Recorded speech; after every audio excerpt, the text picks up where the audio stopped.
back-to-back, the ex-managers of the Red Sox and the Yankees in that order. A civil war fought an entire coast away out there in L.A. The Dodgers have not lost 3 games in a row yet this year. The only major league team that can make that claim. They are a rock-solid 40-21. And the starting lineup presented by Southwest. Juan Pierre has been quite a find for them this year. Orlando Hudson, same story. Andre Ethier and Casey Blake. James Loney and Mark Loretta.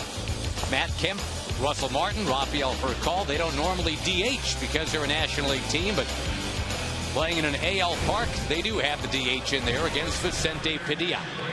Overall, 4-3. ERA is over 5. A couple of bad starts took care of that.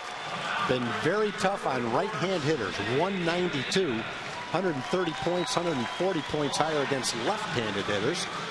4 of the 5 home runs, and that's not a lot of home runs, but 4 of the 5 have gone to left-hand hitters. Pitched into the 7th inning in 6 of his last 7 starts. His last start was terrific. That was the start after all of the turmoil. It was in Boston after the bad start in New York. 7 innings, 4 hits, 2 earned runs. He beat the Red Sox in a big game for the Rangers with outstanding stuff. Very important to keep Juan Pierre off the bases. He loves to run when he gets on. And the first pitch is a strike.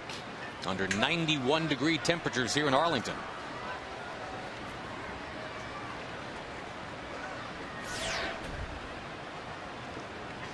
Juan Pierre and Andrew Jones were signed to huge contracts, and both lost playing time the last couple of years to guys making pennies on their dollars.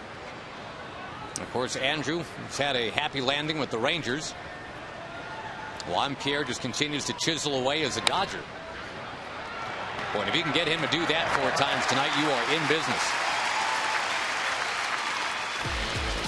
Defensively, the Rangers still without Josh Hamilton, of course.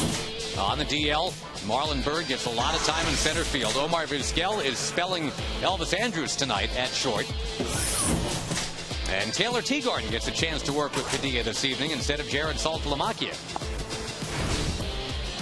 And Omar Vizquel is 1 hit away from tying Luis Aparicio for most hits ever by a native of Venezuela.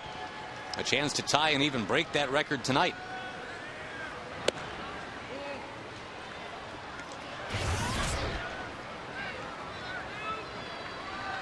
Switch hitting second baseman Orlando Hudson, known as the O-Dog.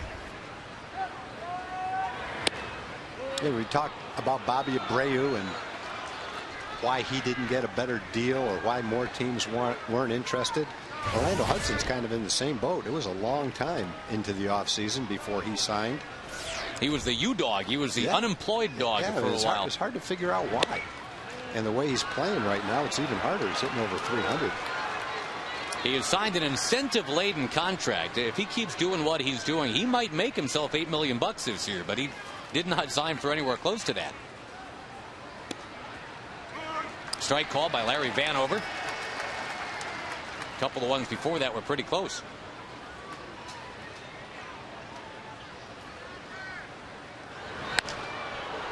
With lightning in the background now.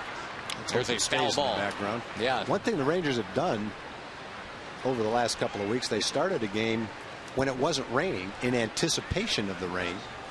And so I think if they thought it was going to rain hard in the near term, they probably would have waited to start this game as well. So let's keep our fingers crossed. Hudson got a piece of that one. Yeah, there's some really nasty weather, I guess, northwest of here. We know it's moving west to east, but we hope it stays north. You can see the lightning, and now we can hear the thunder, but fortunately, we don't see any rain. Padilla brings it 3-2. And Hudson spoils another pretty good pitch. Yeah, Hudson has a .388 on base percentage and a nice, especially for a second baseman, .446 slugging percentage.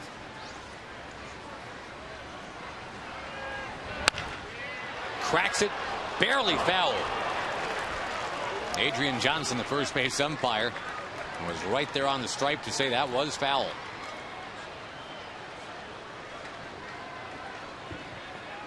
We're going to see a ninth pitch of this at bat coming between Padilla and Hudson.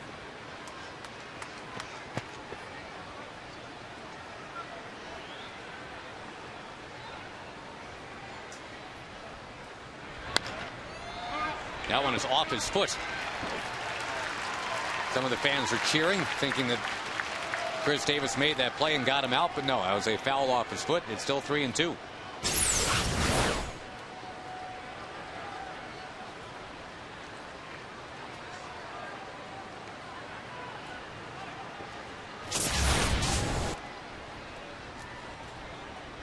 Padilla's no stranger to facing the Dodgers. Remember, he was a National League guy from 1999 through 2005 as a Diamondback and a Philly. He's going to walk Orlando Hudson.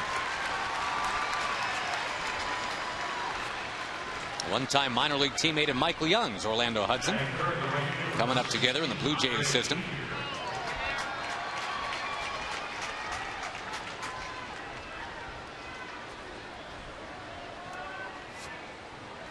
Michael is eager to get up there to the plate and get going. He is 0 for his last 16. He has never had anything close to well, he's had one 0 for 19 in his career. He's never had an 0 for 20.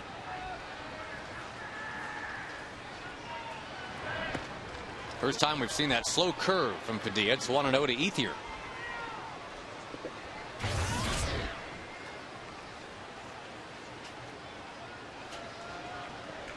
Now, Ethier's a guy that last year was hitting line drives pretty much all year. Got off to a slow start here in 09. Now he's coming on. College teammate of Ian Kinsler's at Arizona State is Andre Ethier.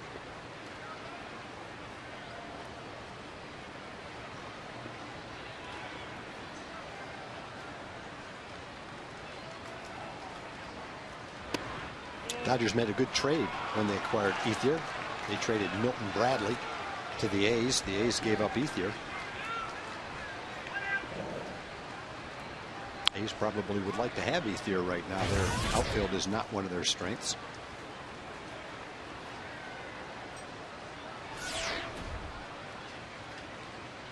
Infield hangs a double play depth. And once again, Padilla opens up way behind a hitter.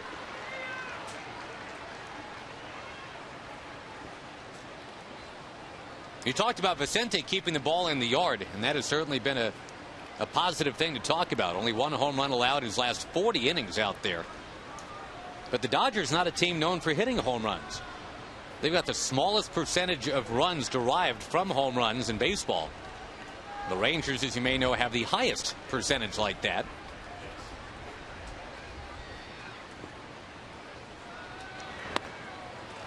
The walk to Ethier makes it 2-on for Casey Blake.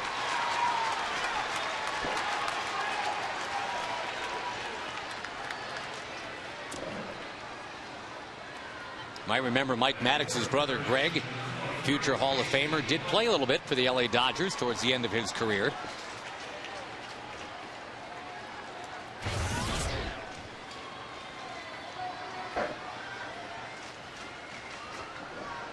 Padilla has walked 8 batters in his last 10 innings coming into today's game. If you count tonight, he's walked 10 batters in 11 innings. Unlike him.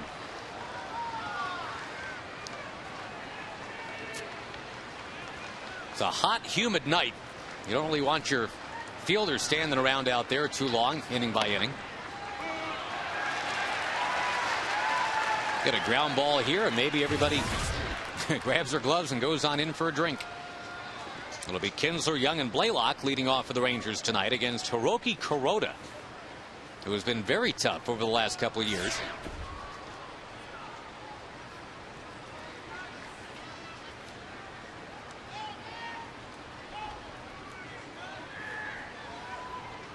Padilla's in with the 1-1. Right back to that same outside corner. It's 1-2. Blake didn't like the call. Didn't look like he could reach that pitch either. Not a bad place to keep it. That's pretty much where Teagarden's been setting up, is right on that outside edge. Yeah, the count's 1-2, and 2 of those pitches are right on the corner. With 2 on, and here it comes. 2 balls, 2 strikes to Blake. That can't be comfortable, that big lumberjack beard when it's 100 degrees out. I don't think so.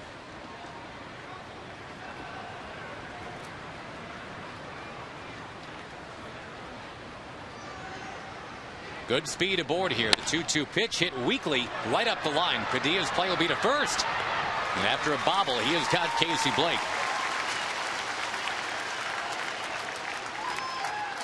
Larry Bowe is the third base coach.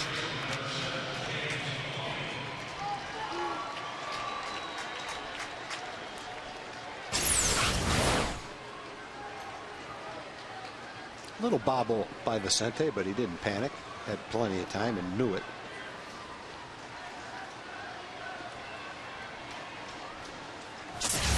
Well, now James Loney, the Houston native, will be the challenge for Vicente Padilla. Loney led the Dodgers in runs batted in a year ago. It's only the first inning, but a little bit of strategy here. You got a left-hand hitter up, first base open. Loney's a .290 hitter. He's knocked in 40 runs. Mark Loretta getting a chance to DH tonight, utility infielder, hitting about .250. And who's been slumping. He's 0 for his last 15. As we mentioned in the scouting report, Vicente has been much more effective against right-hand hitters than he has left-hand hitters.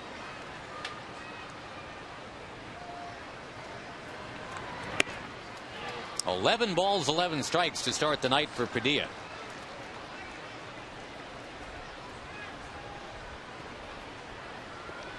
Although I tell you what, that one certainly could have been a strike. Yeah, that's a tough one to miss right there. Padilla did a pretty good job not getting rattled in that game against the Red Sox last time out. There were some real close calls that he had to deal with in that one too. That was Tim Timmons' strike zone that afternoon. That big guy just reached up with his left hand and snared it. There was some great defense in the ballpark last night, both on the field and off. Sure was. Starts off right off the bat today. Wow. Into a sea of Dodger fans down there. Check swing foul, and Padilla hops ahead. Both these teams have been exceptional. When they score first, they tend to run away and hide. So I know it's only the first inning, yada yada, but it'd be a nice out to get right here. Don't let the Dodgers jump out on you. They have outscored their opponents in the first inning this year, Tag, 54-19.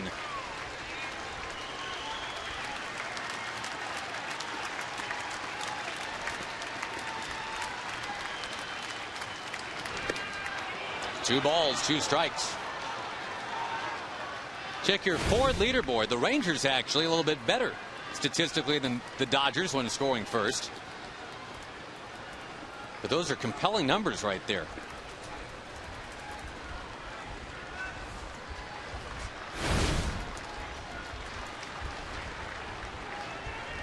Two delivery.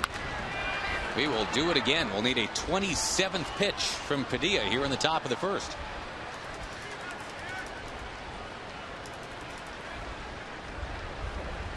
And basically it's all the pitches after Juan Pierre. Pierre grounded out quickly, got one out right off the bat.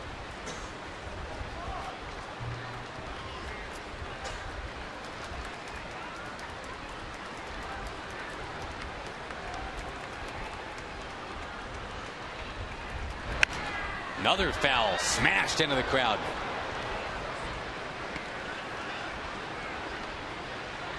Now the Dodgers at 40-21. They've got an 8-game lead in the NL West. The Rangers have a 4.5-game lead in the AL West over both the Angels and Seattle now. Mariners have actually tied the Angels for second.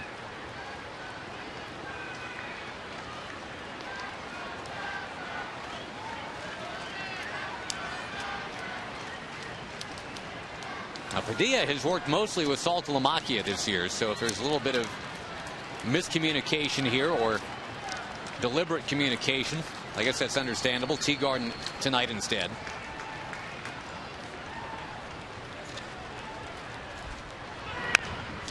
Man, oh man, getting up towards 30 pitches in the first inning.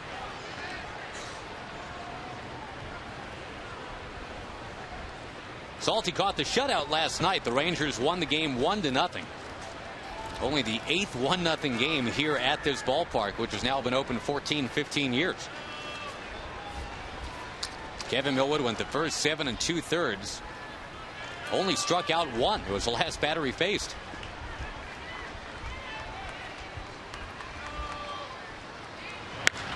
Tagged into center field. Marlon Byrd lost it. Finds it. He got it. That's a great play right there. He didn't have any idea where that ball was. And you talk about some quickness for a big guy, 240 pounds. He turned around and sprinted and caught it as soon as he picked it up. That was a nice play.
They did not score. Now here come the Rangers against Hiroki Kuroda, a 34-year-old outstanding right-hander.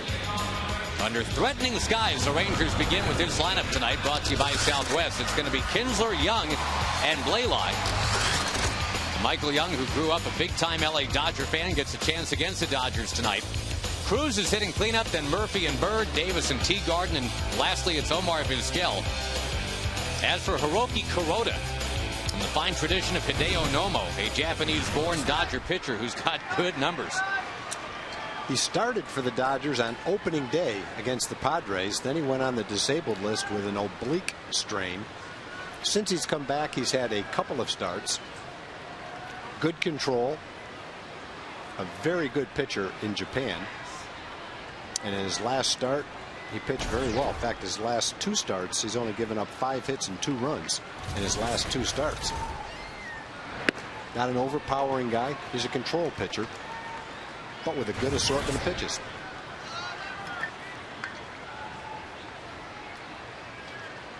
The former Hiroshima Carp. And Kinsler's going to foul one off the ex-Carp into the crowd. The Rangers surviving a scare on the top of that first inning. Take you back to the Marlon Byrd catch. Yeah, Marlon, I think he knew where the ball was off the bat and then lost it.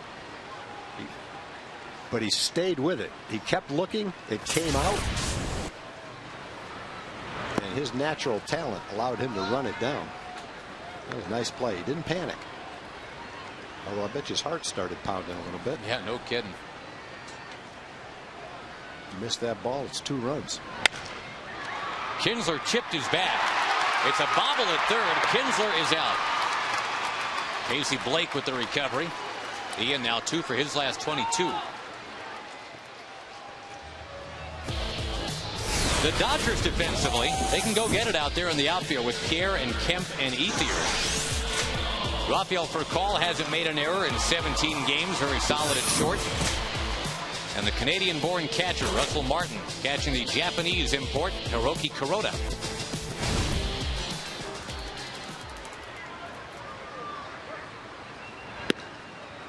We mentioned for Michael Young, it's a big deal to play the Dodgers. He would go to several Dodger games a year at Chavez Ravine. What a thrill for Michael to hit his first big league home run in LA.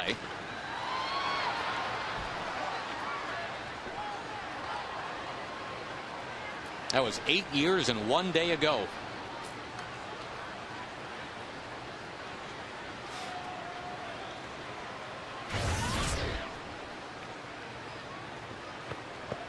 Frustrating series for Michael and really a lot of the Rangers. That abbreviated 3-game series against Toronto. Michael went hitless and in fact never got on base in that series. Did not walk either. Twisting this one foul into the crowd. As we said earlier, you're not going to see a lot of offers regarding Michael Young. Not too many 0 for 7s, 0 for 8s. So an 0 for 16 just kind of jumps out at you.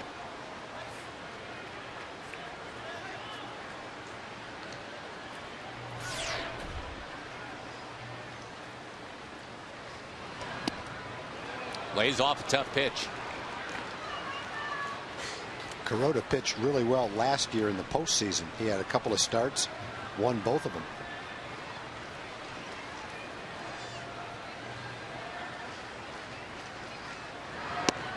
Michael couldn't help himself. Down he goes. 2 down. And Blaylock coming up. I guess late movement is what you can call it. What Kuroda features on the fastball, and then the breaking ball is so tough too. Well, that's a good slider. He throws a true slider. It breaks, 5 or 6 inches. And the name of his game is pinpoint control, throwing it where he wants to. And he just hit the outside corner with it a couple of times to Michael. Fastball anywhere from 86 to 90, so it's slightly below average in velocity. But he makes up for lack of velocity with where he throws it and the movement that he has on it. It's a little bit better one. It's an interesting kind of uncoiling action that he has too. The way he goes into that delivery, it's like his whole body almost by segments kind of rolls into the motion. Well, Japanese pitch, if you couldn't see his face and just watched his delivery, you would know he was a Japanese pitcher. That's the herky-jerky stop and start type of delivery is typical of a Japanese pitcher. We saw Matsuzaka, not with the same delivery, but similar kind of delivery.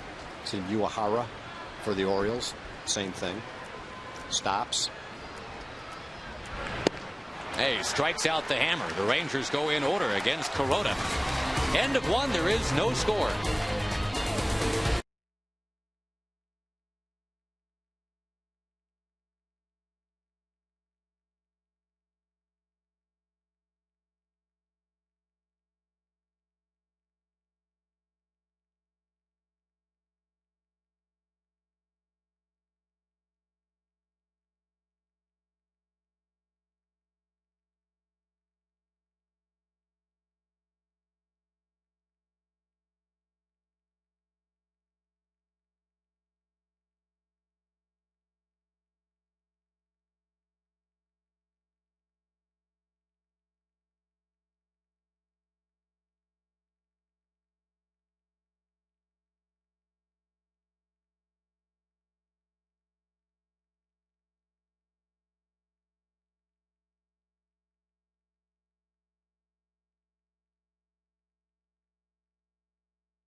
against the Dodgers tonight. We go to Jim Knox. Thank you, Josh. In the community corner tonight, we have a couple members of the Love Unlimited Youth Choir, and they're all come all the way from Augusta, Georgia, sang the national anthem, but in town because tomorrow, a big day in Arlington. Joseph? Yes, sir. Tomorrow, all day, we're going to be doing service projects in the Dallas area with the Salvation Army, and then tomorrow night, we will be having a concert at 7 o'clock at the Dallas ARC. And then Sunday morning, we'll be heading to the Arlington Salvation Army, and we'll have a concert worship service there. Yeah, great choir that goes around and helps a lot of organizations. Now, Allie, you've been in the choir for 4 years, traveled around the world. What's been your most memorable moment? I would have to say sophomore year when we stopped in New York City, and we stopped this place called Anchor House Rehabilitation Center. And not only did we sing with the patients there, but they sang with us just to glorify God, and it was a great experience. Well, keep up the great work. You got anything for Ranger fans real quick? Yeah, let's hear it. Let's go Rangers! All right, there we go. We'll keep that up. All right, good to have you guys in town. Appreciate it. Thank you, Josh. Thank you, Jim. Mark Loretta, the batter. It's 2-2 to him. Got a nice crowd here tonight. Probably about a 35,000 kind of crowd, and they're still filing in this evening. Again, we understand there is some nasty weather west of here. That ball kind of corkscrewed into the crowd off the bat of Loretta.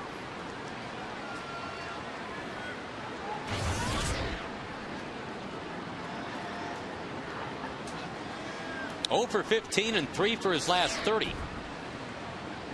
One of the veteran LA Dodgers had his in on his hands. Slowly hit to Kinsler.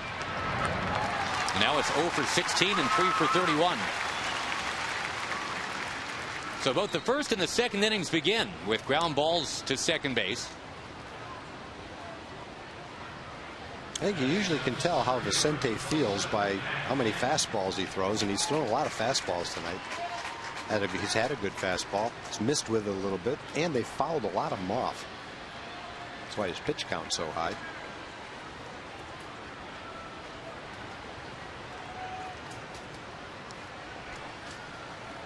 Matt Kemp, and a guy that runs very well for a big guy. He is 6'3", 226. They call him the Bison. Kind of like Marlon Byrd, plays a very good center field, even though he's a big guy.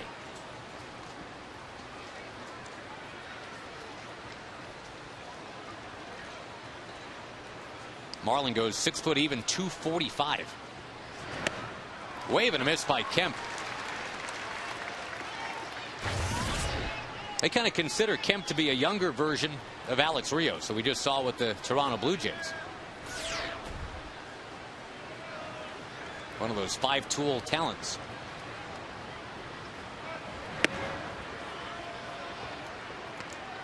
Well, again, the Blue Jays ended up playing 3 games here and not 4. They had one of the games rained out.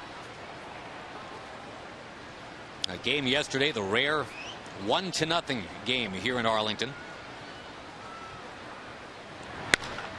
Pounded in a right. Back goes Nelly Cruz. He's got it. You know, Kevin Millwood's ERA now, Tag, at home is 2.19. And this is supposed to be a ballpark that freaks out the home team pitcher, right? Yeah, and, you know, ever since Kevin signed here, he's never been freaked out by it. But I don't think he's ever had a stretch where he's pitched as well at home either. Credit to the condition that Kevin's come to spring training in, and the way he's thrown the ball, and his ability to make work however he feels on any given night. I think last night was a great example of using all his pitches and really pitching a really good game. Didn't walk anybody, only had 1 strikeout, but he didn't need the strikeouts because he kept the other team off balance with all the off-speed pitches and the good command that he had with his pitches. Really nice job of watching a veteran pitch a great game.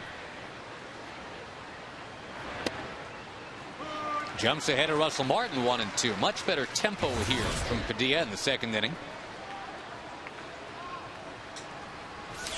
Martin doesn't have a home run yet this year. Oh, a little bit of a power outage. He's a guy that's averaged 14 or 15 the last 3 years. That is not going to get out. That is David Murphy in shallow left. And after about a 30-pitch first inning, much better work here in the second. It stays 0-0.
Today when they take on the Houston Astros, the first 15,000 fans 14 and older receive a Rangers reusable bag.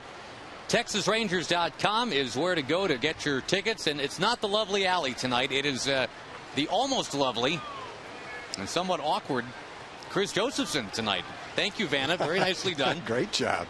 972 Rangers is the phone number. TexasRangers.com is the website address. Chris was made for this, wasn't he? He's really digging that bag, too, apparently. Chris is a kind of a surprise guest stage manager tonight, doing a wonderful job. He's got another surprise guest coming out later on to model the helmet, too. Won't give that one away till it's time. That's why ratings are up this year. Yeah. We've got secret surprise guests coming on to model things all year. Nelly Cruz bangs one over to short. There's 4 up, 4 down so far. The Rangers having a real tough time driving the baseball lately. I mean, you go back 5 games.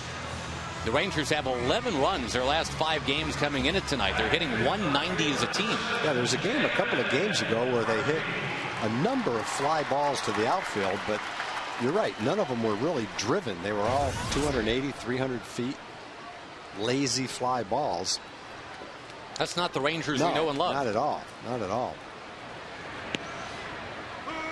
Looking for a batch of line drives to pop up at some point. This guy's been hitting a few. David Murphy.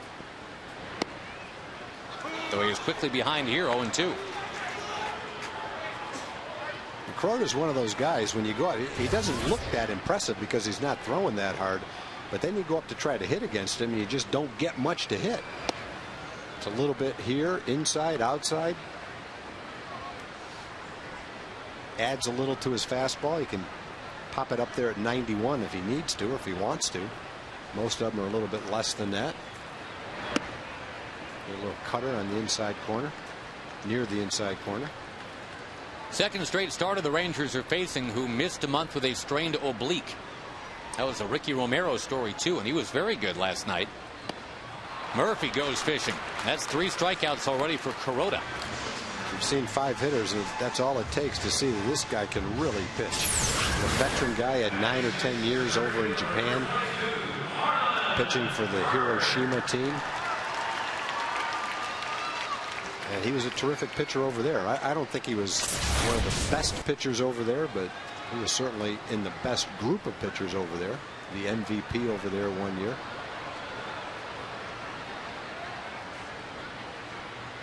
One of the best pitchers in carp history over there.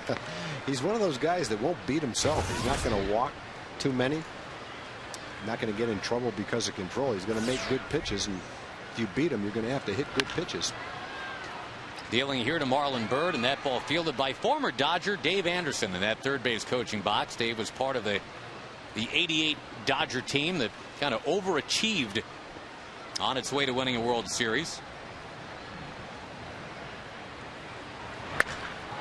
Slammed into right center field by Marlon Byrd. That ball jumps to the bottom of the wall, and Marlon Byrd has eyes for third. On his way, he's got himself a triple.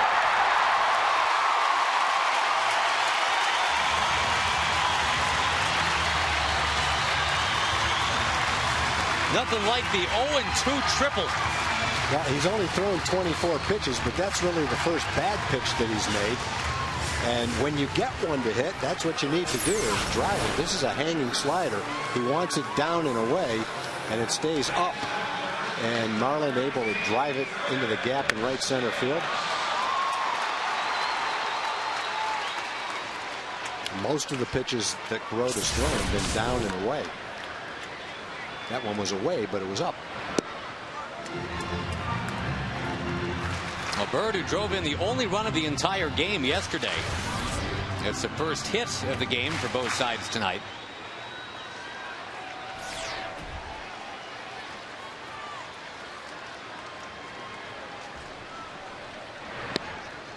Davis lays off, and that one's on the outside corner.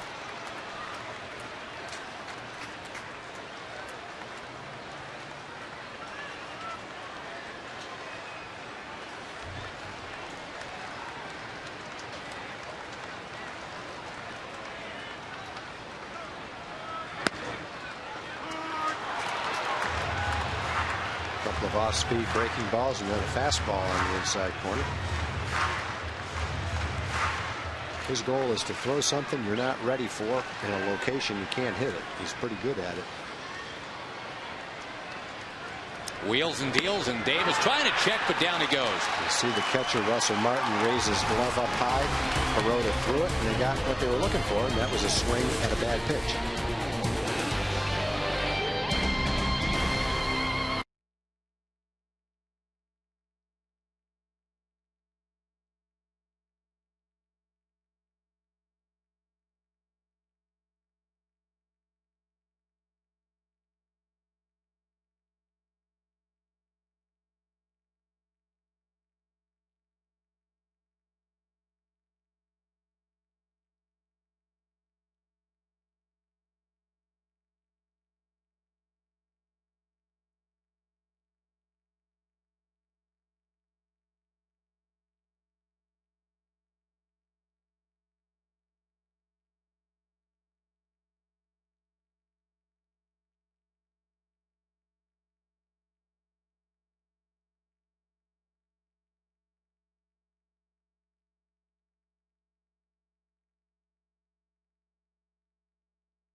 Baseball on Fox Sports Southwest, brought to you by Geico Insurance, where 15 minutes can save you 15% on car insurance.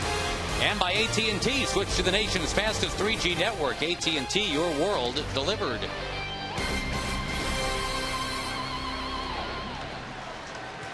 Now the Dodgers coming to Arlington for the first time in 9 years. The Rangers haven't been in Chavez Ravine in 8 years.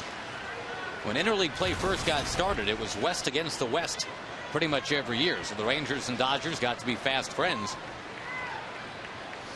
But they've missed each other over the last several seasons, and ramping it up tonight. It's a weekend series. The best team in the National League statistically is the Dodgers. One of the top teams in the AL right now, indeed, the Rangers at 34-25.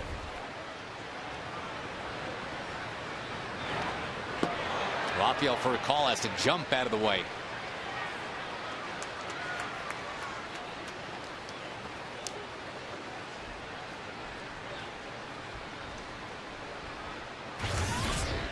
Furcal initially came to LA with virtually no idea what it's like not to make a big league postseason. His first 6 years in the big leagues were in Atlanta when the Braves were making the playoffs every season. Or some thought he would return to Atlanta for 2009. But then his agents got themselves blacklisted from Atlanta. The Braves thought they had that deal with Furcal, and then that got real ugly. The Braves accused Furcal's agent of taking that deal and shopping it to LA. And the Braves described all that as disgusting and unprofessional.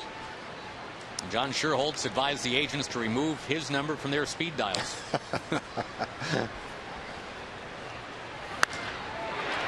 Lined in a center, and there's Marlon Byrd.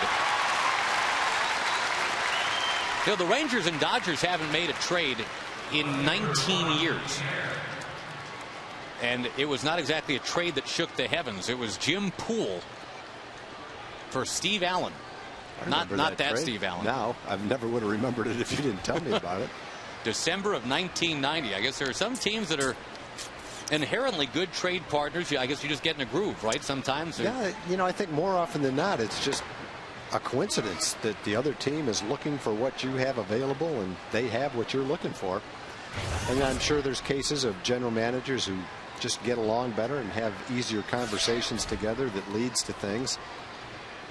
And sometimes guys you're just not comfortable with, you don't talk to very much. and you never explore the possibilities. So I guess it's probably a little bit of everything. Juan Pierre socks one out of play towards the mezzanine on the third base side. I can remember the first general managers meeting I ever went to. Al Campanis, the great Dodger GM, asked me to go to dinner the first night, and he wanted Larry Parrish. Larry was one of our best players, and so he trotted out the names of about 7 Dodger players. Omar Vizquel behind the bag. Got Pierre. That he would have available. Now, none of them was a very good player. But what he said was, now these 7 guys are terrific players. They can't help the Dodgers, but they could really help a team like yours. So that was not a real good way to approach another team. And obviously, when you get that kind of a offer made to you, your defense system goes up. We never did make a trade.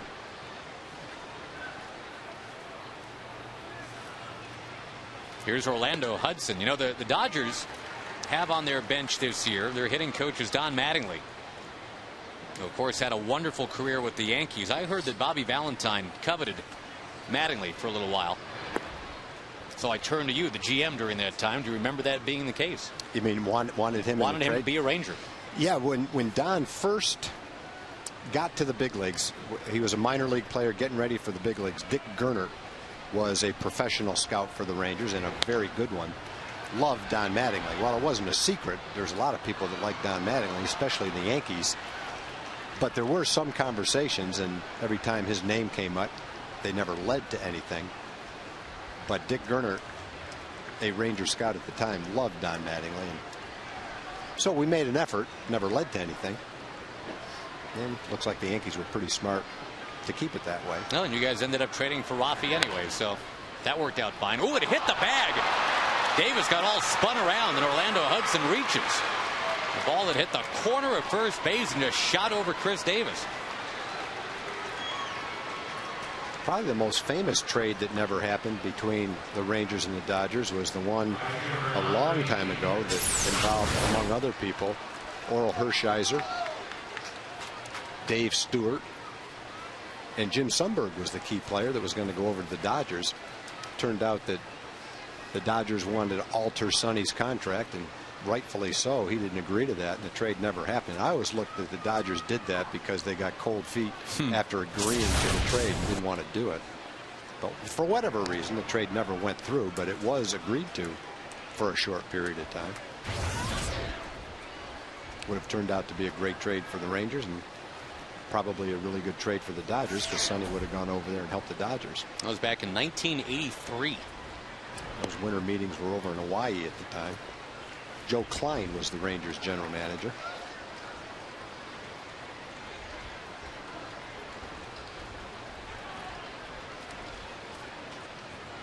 Well, you mentioned this batter right now, Andre Ethier, was part of a pretty decent trade for the Dodgers. The Milton Bradley deal with the Oakland A's. Ethier's got his dad with him on this trip. In fact, a lot of the Dodgers do. Their general manager, Ned Colletti, is starting a new tradition for Father's Day, even though Father's Day is still several days away. All the dads of all the players were invited to come on this road trip. Very nice. On the plane to travel with the team? Yeah, I'm not sure if it was on the team plane or just, we'll get him there and stay at the hotel. Yeah, but Juan Pierre's dad is here. Orlando Hudson's dad, Ethier's dad, James Loney's dad is up from Houston.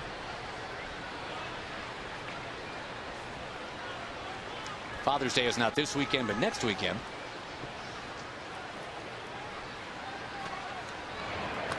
I'm just throwing that out there. If my kids are listening, I can always use a new tie.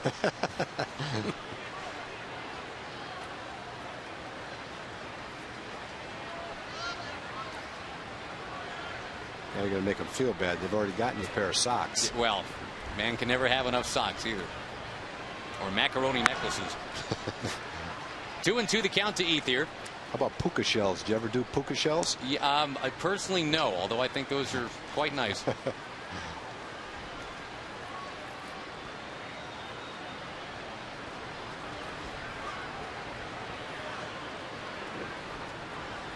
speedy base runner Orlando Hudson. And a suddenly hot hitter up there in Andre Ethier. 2 balls, 2 strikes in a scoreless 3rd inning.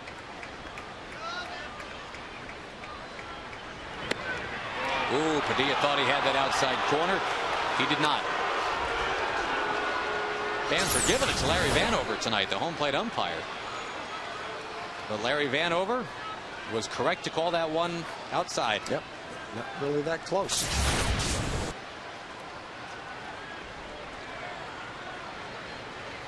Hudson will get going on a payoff pitch due to Ethier.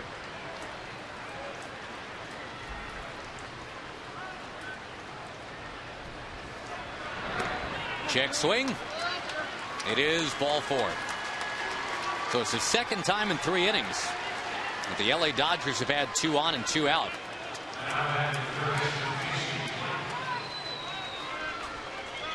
The Dodgers have made Padilla throw 63 pitches already.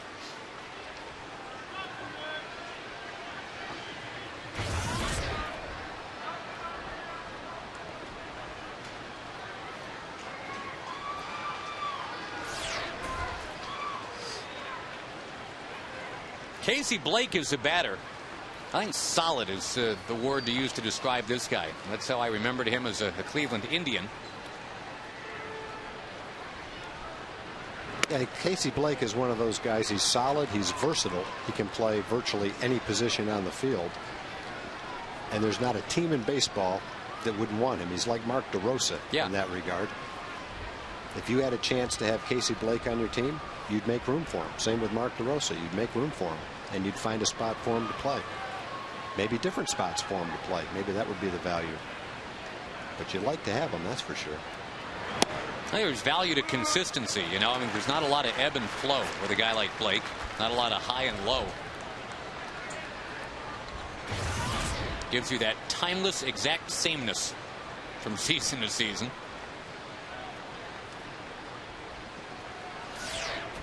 Usually a guy that works the count up there too. Joe Torre likes that.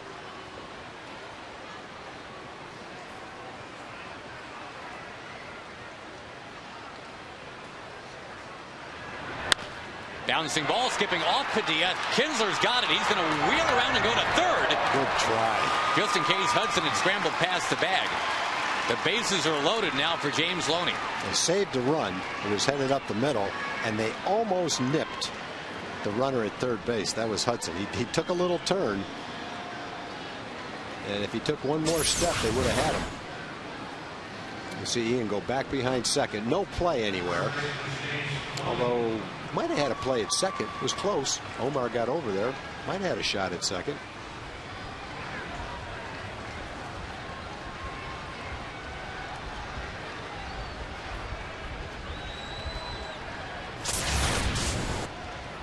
So now Padilla has to take care of Loney, and Loney, remember, hit one real well to center field in the 1st inning.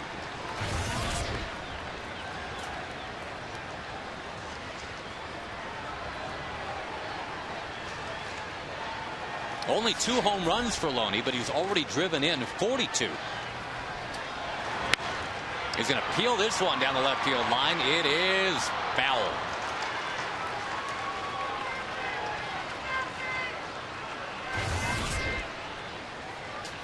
And the guy that was chasing it, David Murphy, like James Loney, is from Houston. Both guys recruited by Baylor. Loney was set to play at Baylor and did not. Murphy actually went ahead and was a Baylor Bear, had a great career there. Loney instead signed his professional contract coming out of the high school in Houston.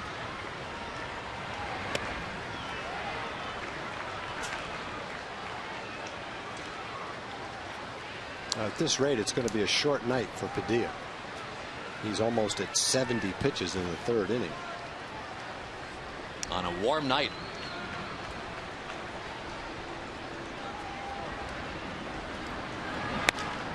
Another one fouled to the 3rd base side. Loney's been late on almost every pitch. He fouled off a bunch of pitches the 1st time, and then he centered one that Marlin ran down at the warning track in center field. But other than that one swing, he's just kind of fighting the ball off.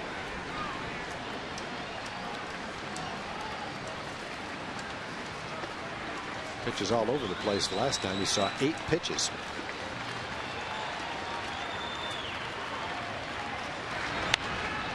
Again to left field. It's dropping fast. Murphy's coming. He's got it. Loney has already stranded 5 in this game. The Rangers and the Dodgers are scoreless.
The Lone Star Series presented by Chevy is coming to Arlington. It's the Rangers and Astros next week. And don't forget on Tuesday, first 7,500 kids 13 and under get a Red Rangers helmet courtesy of Dr. Pepper. And look at the suave nature of our Greg Luzinski lookalike model. The Bull. Look at that guy.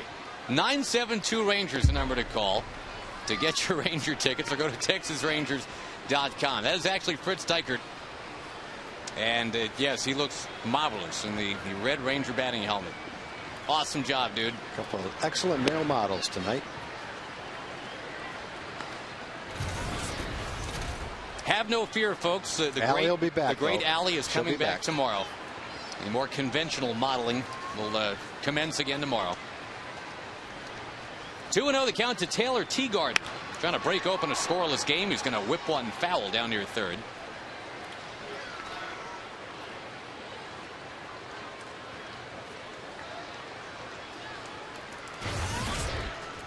Dodgers here all weekend. Got a game tomorrow at 7:05.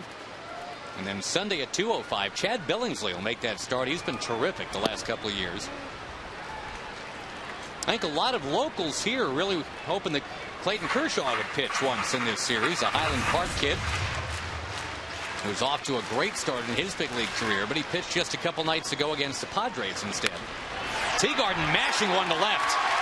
That is headed towards the corner. And Taylor Teagarden, a leadoff double for the Rangers here in the bottom of the third.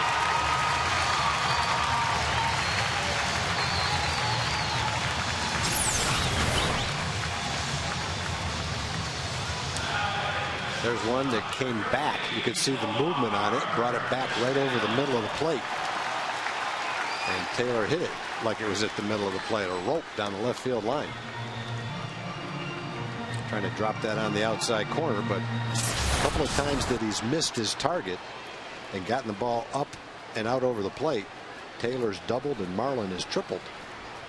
And it's an example that he can't afford to throw the ball there. His stuff's not that kind of stuff.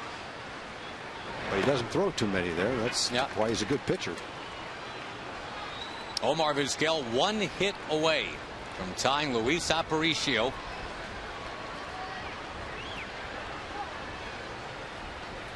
At 42 years old, Omar has brought some pep, of all things, to this Ranger team.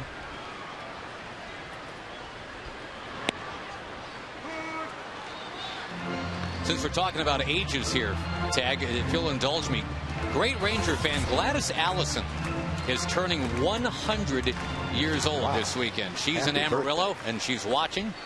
So from all your Ranger friends, Miss Allison, happy 100 to you. Vizquel grounds it right through the legs of James Loney. In comes Taylor Teagarden. 1-0 Texas.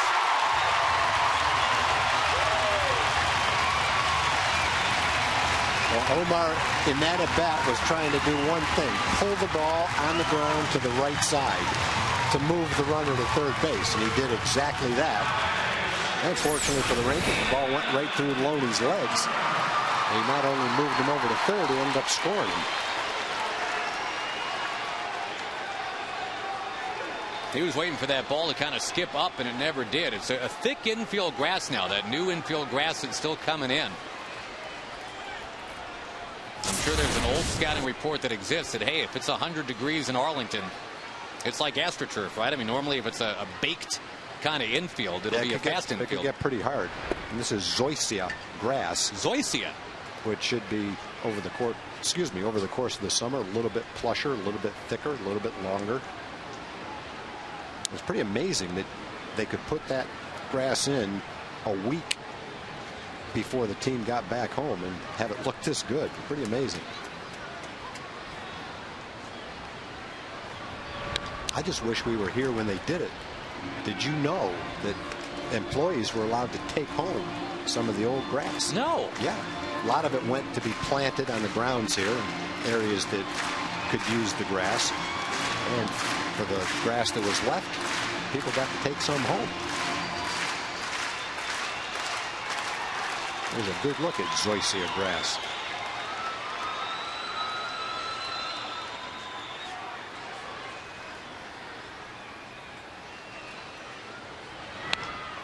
Kinsler fouls it.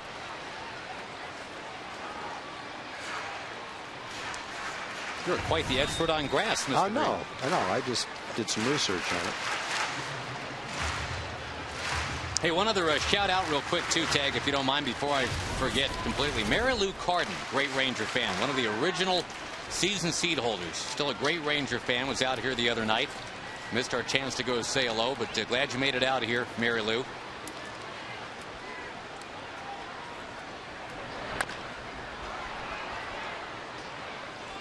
The Rangers had those 3 games against Toronto. It was supposed to be 4, but one of them got weathered out. Now it's 3 against the Dodgers, and then the Houston Astros come in next week. Actually, I should tell you where I did my research. I went right straight to the source. Grass.com? No, Dennis Klein, the Rangers groundskeeper. He filled me in on all the details. But if you want an education in keeping a field in shape, talk to Dennis. Omar goes. The throw down by Russell Martin's too late. A 42-year-old road runner. It's Omar Vizquel stealing the base. Kinsler is down on strikes, but the Rangers have a man in scoring position with just 1 out. They stole that base easily. I'm sure there's been a couple of 42-year-olds that could run the bases and steal a base like this. I can't remember the last one. One thing for sure, if all you did is watch Omar play, you would have no idea he was 42 years old. You might say 32, but not 42.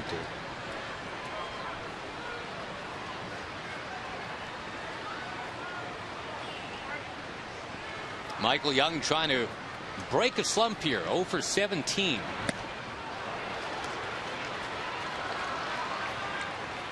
But he had a lot to work with. The batting average is still very healthy, .316 for the year.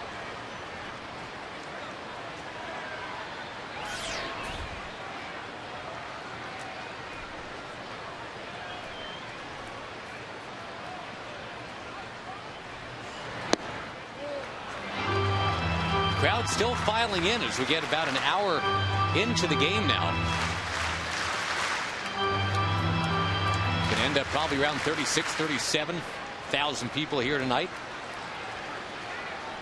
Hope the team's playing well. They're in first place, and great opportunity to see the best team in the National League, the Dodgers.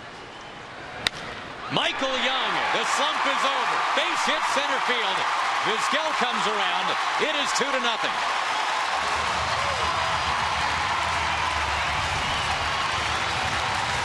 That's a good lesson right there, I think, too. If you're in some sort of slump, you don't try to do too much. Just take it up the middle. Yep, I agree 100%. When in doubt, try to hit it right back through the pitcher.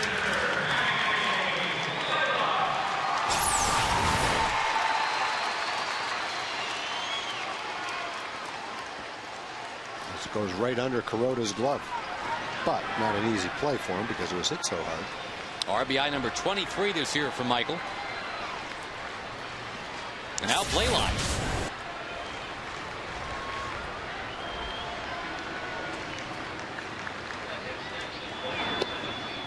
Whereas the base runner, Mr. Young, was a big-time Dodger fan growing up, Blaylock was anti. He was a San Diego Padres guy. The Padres and Dodgers were I-5 rivals, still are. Just a chance to stick it to Dodger blue here for Hank Blaylock.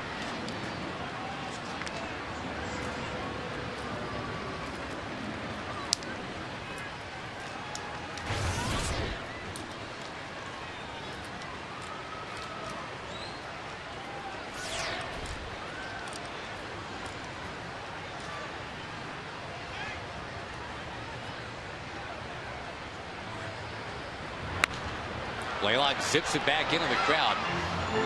And again, occasional flashes of lightning around the ballpark, but we have not yet felt a drop of rain.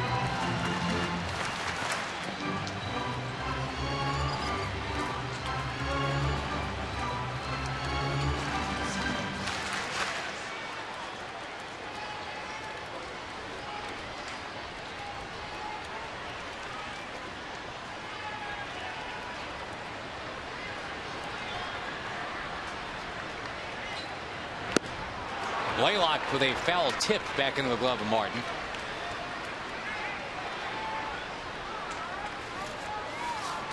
Now the Rangers' top third of the batting order yesterday did not have a hit, 0 for 12 collectively, but Blaylock was not a part of that. That was Andrew Jones DHing yesterday. That top third will not go hitless tonight. Michael Young, the RBI single moments ago.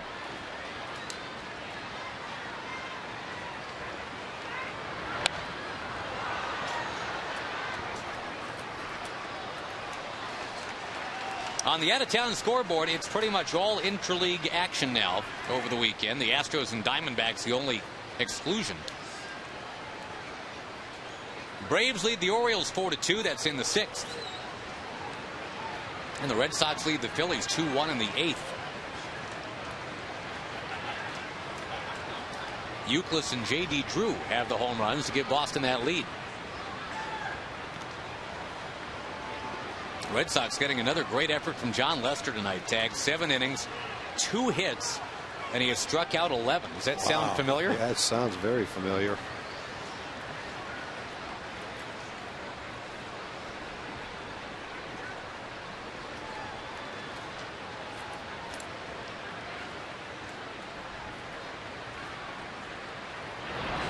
Getting away and back towards Nelly Cruz in the on-deck circle. Down to second is Michael Young on the wild pitch.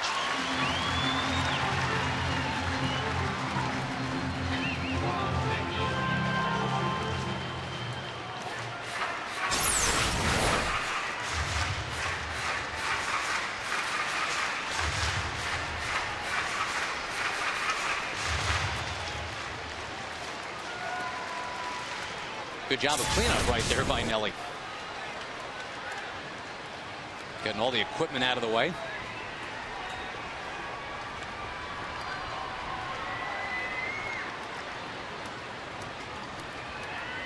Two from Kuroda. Blaylock stretches out, pokes it over towards first. Close play, but Loney makes it. Young's to third, and here comes Nelly Cruz.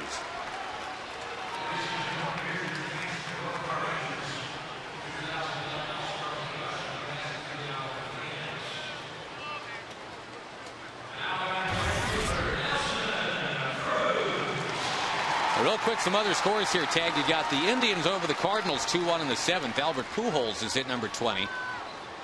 And Mark Teixeira is hit number 20 for the Yankees. The Yankees trail the Mets 6-4 tonight. That's at New Yankee Stadium in the 5th. Gary Sheffield returns to the Bronx. He's got a home run for the Mets.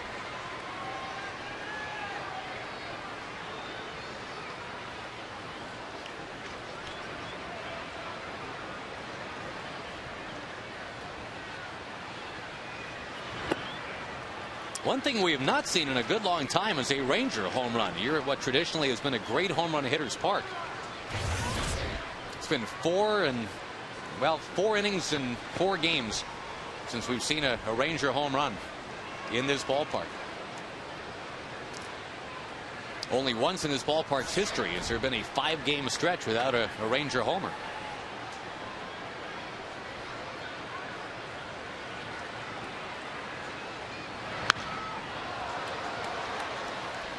Fouled and a one-hand catch up there in the crowd. Very well done.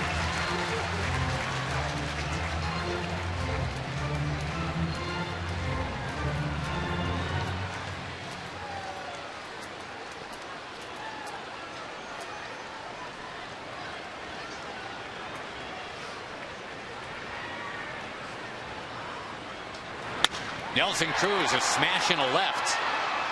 But there is Juan Pierre, and that's it for the Rangers here in the 3rd. Rangers did some damage, though. They scored twice, and they are leading the LA Dodgers.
Flag trivia question. On this date in 1997, that's when interleague play got going.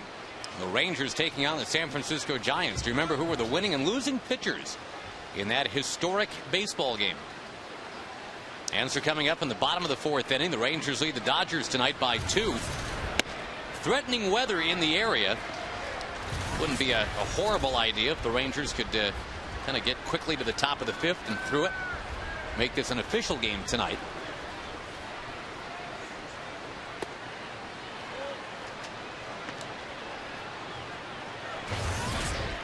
Mark Loretta leads it off here in the 4th inning. Matt Kemp and Russell Martin to follow.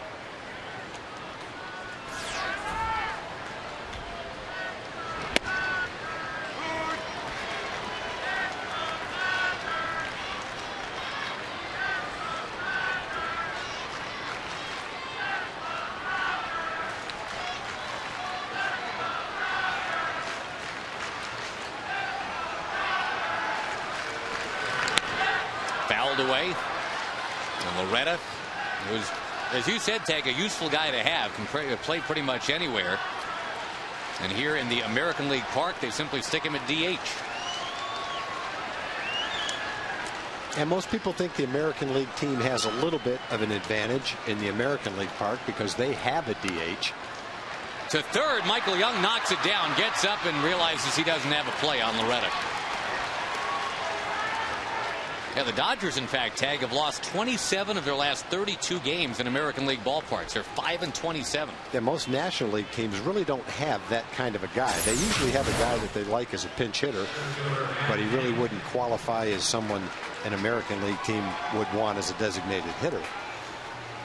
And the other side of it is the American League team is a little bit disadvantaged when it goes to a National League city because their pitchers aren't accustomed to hitting. And their DH, in many cases, can't play. Sometimes the DH will assume a position someone else won't play. But for instance, David Ortiz, generally, he was playing well for the Red Sox, wouldn't play when he went to a National League city. Sometimes he'd play first base. I always thought, and this is just me being, one of those guys, but to really do interleague play and make it interesting for everybody, put the DH in the National League ballpark. Yeah, it's going to happen the same amount of time. Right. That way the National League fans, just 9 games a year, get to see what that's all about. Sure. And, in this ballpark, we never get to see a pitcher swing the bat here ever. Matt Kemp flies out. That's the first out in the 4th inning. In most cases, we're not missing much, but I think some people like to see the futility. A couple other scores that we didn't get to. The White Sox lead the Brewers tonight 2-0 in the 4th. The Blue Jays over the Marlins 2-1 in the 6th, though we're told Roy Halladay had to leave that game early. With that 10-1 record. Mariners lead the Rockies tonight 1-0 in the 1st on a Russell Branyan home run. He's got 15 this year. I give a lot of credit to Seattle because they're really the first team who has said to Russell Branyan, you are a regular. We're going to bat you in the middle of the lineup against lefties and righties, and we believe in you. And once he got that opportunity, he's taken the ball and run with it. And he's been a terrific player for him. Kind of late in his career to get that opportunity, but it looks like the Mariners made a good decision with him.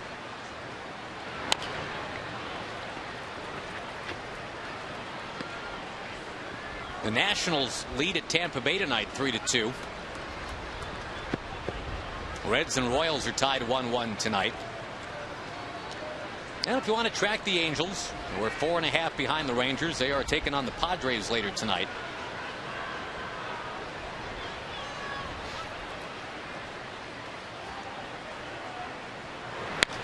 Martin spins one out of play. Got one final from today. The Twins went to Wrigley and beat the Cubs 7-4. Joe Mauer, remember, missed the first month of the season, right? He's got 13 home runs now. Well, everybody said, baseball people said, sooner or later he's going to hit with power. It hadn't happened early in his career, but remember how young he was, too. He had a nice body, but he really hadn't filled out and gained all his strength. He's won batting championships. But maybe this is the year where the power starts to show through. I don't think it'll shock baseball scouts who have watched that swing. Another fly out to Nelly Cruz. He's been busy tonight. That'll bring up for Call. You look at Minnesota. There's not many teams that have a better 1-2-3 punch than they do. No. With Morneau, Kubel, and Mauer. All three of them driving in runs and hitting over 300. Kubel homered in that game today too. What's he hitting now? Did they have his average in there? I can find it for you. I think he's like around 315 or so. Minnesota, yeah, 314. Very good. Driven in some runs. Morneau, really the only guy in the league that has Triple Crown aspirations. He's in the top 5 in the offensive categories. Do you know the Dodgers haven't had a Triple Crown category winner since 1963? Tommy Davis. Category? No one's been in the... Wow. They haven't had an RBI champ. They haven't had a home run champ. They haven't had a batting average champion. Boy, they've had a lot of good teams over those years, though. Yeah. Tommy Davis in 1963 was the batting champ. There was Davis in RBIs in 62. And to find a Dodger home run champion, that was Duke Snyder when the team was still in Brooklyn. Wow. More than 50 years ago. There's some bad weather on the fringes right now. Yeah, seeing some lightning out beyond left and center. It's dark in right field.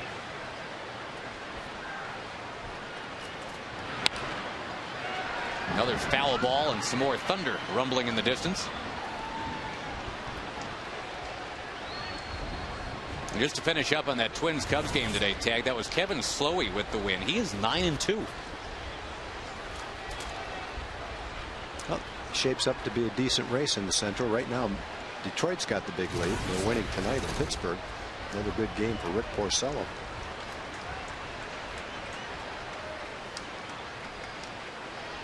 One-two pitch is too high.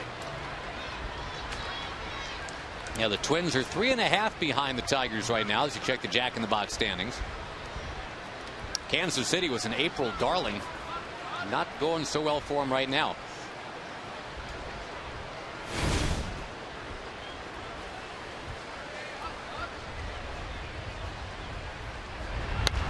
On the ground, second base, Kinsler's got it.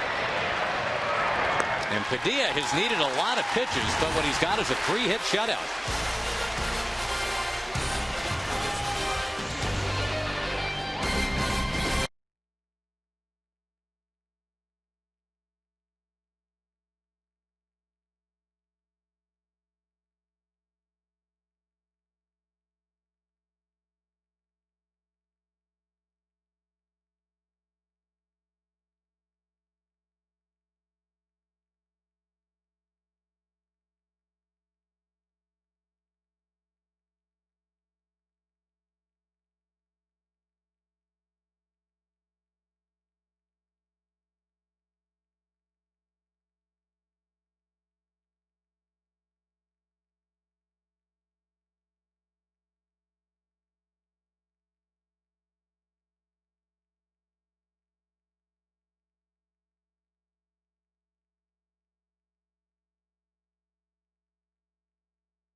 Aflac trivia question. As the Rangers and the Giants played the first ever interleague game on this date back in 1997. Mark Gardner over Darren Oliver. Giants over the Rangers right here at the ballpark. Interleague play, nobody seemed to know at first if it would have staying power or not. Remember, it was an experiment at first, but it is here to stay. Turned out to be a great thing for baseball. Some of the purists didn't like it at first. They thought it diluted postseason play, but I don't think that's the case. Murphy with the ground out to start the bottom of the fourth. Just by attendance figures, it shows that fans love it, and if that's the case, then it has to be good. I think it's cool to have the Dodgers come in. I mean, we never get a chance to talk about the Dodgers. Yeah, at first, when we got the Dodgers, saw Mike Piazza late in his career. Yeah. Saw Barry Bonds. Yeah, when the Giants would come through here. Rangers will go play the Giants this year in San Francisco. They've also got a road trip to Arizona.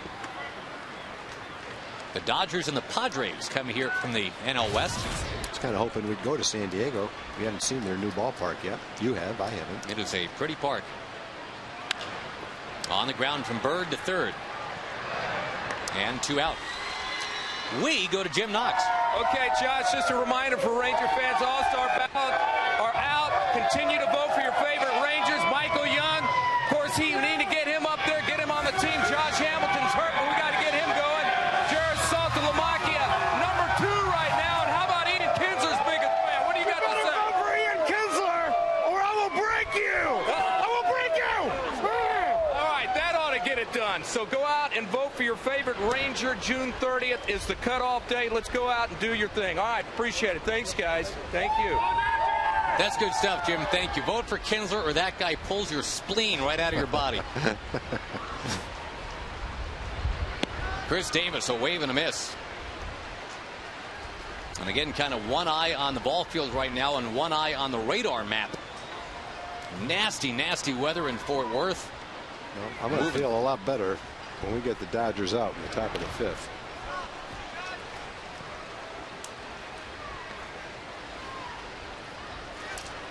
If you crane your neck and look out beyond left field, it doesn't look all that bad. Right field looks like it's just the worst thing ever. Left is okay, even a rainbow out there. Right, not so much.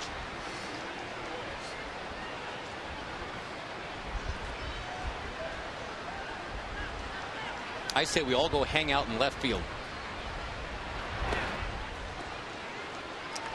That's down too low to Davis, 2-2.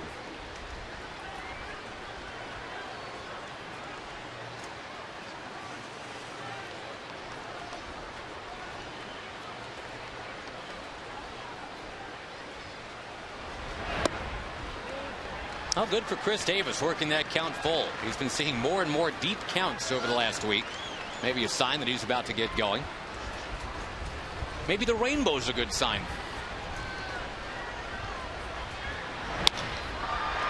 Davis to left field.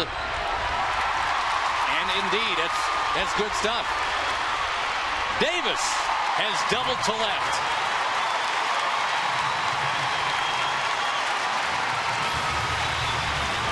We started this homestand bemoaning the lack of 2-strike hits that Chris Davis had this year, but he's now got 3 in his last 3 games.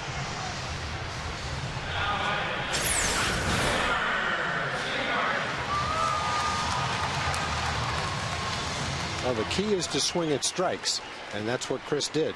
That was a tough strike, but it was a strike. If he didn't swing at it, it was in the rectangle, would have been strike 3, potentially, if it was called by the umpire. When you lay off the bad ones and swing at the good ones, you got a chance. In fact, you got a real good chance. Unless you're like a truck driver getting a chance to play in the big leagues, then it really doesn't matter too much. But provided you're a big league ball player, you've got a chance. There's some good camera work. Great. The hand on the bag. Yeah, this is getting close now. Well, that last little branch of lightning that creased the sky, the dark is not all the way behind right field now. It's kind of in right field. Good looking rainbow out there, though. We got that going for us, which is nice.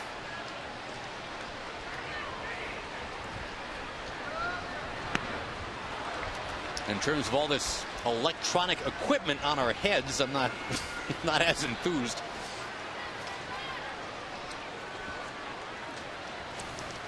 Kind of smells like rain right now, doesn't it?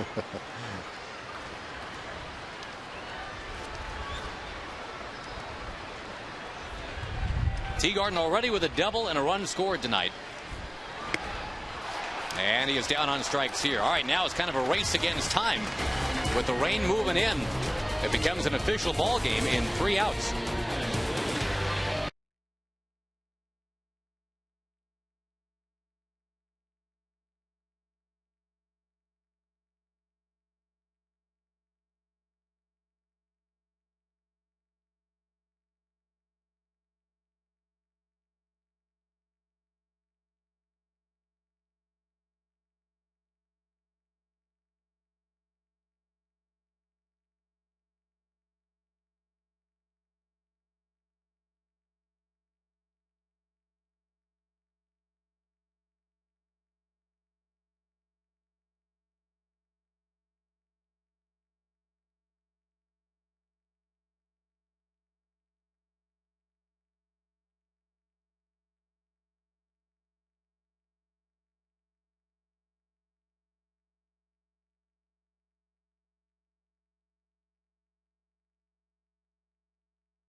brought to you by your Texas Ford dealers. Check out the all-new F-150 and drive one. Ford is the best in Texas. By Aflac, we've got you under our wing. And by Corona, official sponsor of the timeout.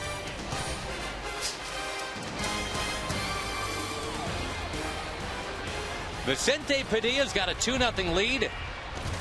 And a very interesting night weather-wise.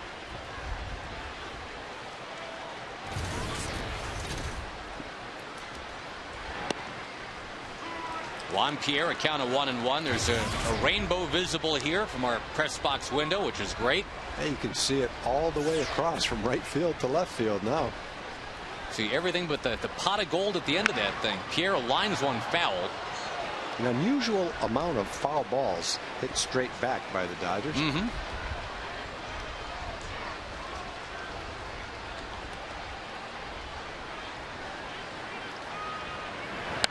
Juan Pierre into left field. And once he's on, he likes to run. He is finally on. Rangers had kept him off base the first couple times. You know, Padilla's ERA first 3 innings of games is 3, but from the 4th inning on, it's about 7.5. I guarantee I would not want to be on the field right now. No, there's some major lightning. It's starting to just zap across the sky here. Again, the Rangers are 3 outs away from this becoming an official game.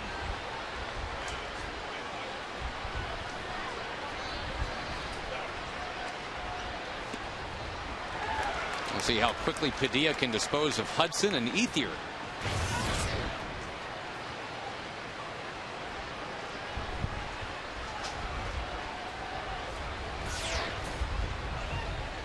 The wind is definitely picking up too. Debris, napkins, things like that starting to blow by our window.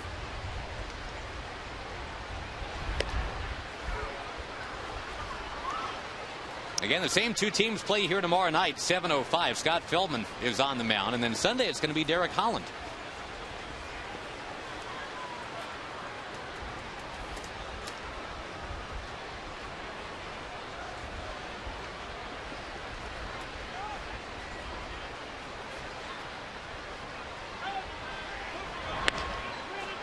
Down that left field line, that is foul.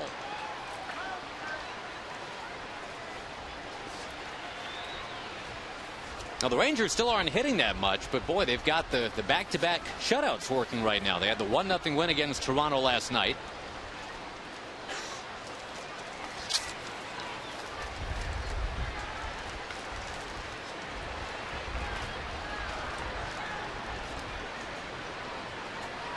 Good size lead for Pierre over there at first. Good pitch. And that is taken for a called third strike by Hudson right at the knees.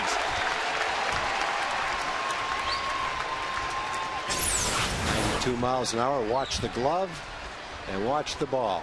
Comes back toward the plate and gets all of the plate. One of those pitches that starts out inside and comes back over the plate. The hitter gives up on it. He's looking at the umpire. That ball was all over the plate. Another flash of lightning as Padilla gets set to go to work against Ethier. What a ground ball a second. Nope, you will get a fly ball foul, sir, and like it. I do like it. Not as much as a ground ball to second, though. Who said that? You will get you did that and like it. No, was that? Oh, that was Judge Smales in Caddyshack to his son Spalding. Spalding wanted a hamburger, then a cheeseburger. Then he got nothing and liked it. I know a lot of people that like that movie. I'd like to know how many times that movie has shown in a baseball clubhouse somewhere. Especially about 15-20 years ago. It's almost like it was on endless loop. Actually, that was Judge Smales' grandson, I believe, was Spalding. If you're scoring at home.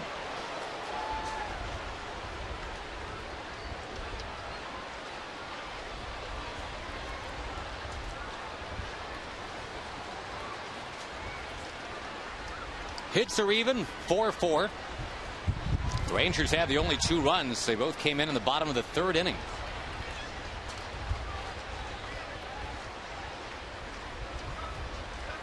There goes Pierre. And Ethier rips it foul. You're right about the foul balls tonight. And that's usually a sign that the pitcher's got a good fastball. And Vicente has a good fastball tonight. He's thrown 98 pitches, jammed into 4 1/3 innings. But the last one was 94 miles an hour. So he's strong. He's throwing well. I think anytime you see hitters fouling a lot of balls straight back, they're not catching up with it. They're not centering it, not hitting it on the good part of the bat. It's an indication that it is a good fastball. More lightning, bringing some oohs and ahs from the crowd. And Ethier barely got a piece. There's 95 from Padilla.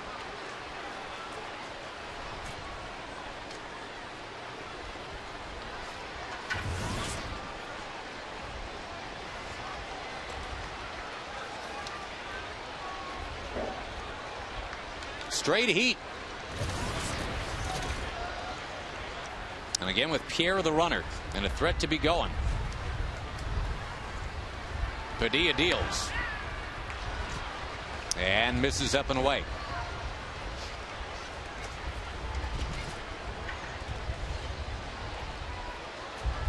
The Rangers a chance to get back to 10 games over 500 with a win tonight. They're in that stretch where they're playing 19 out of 25 here at home.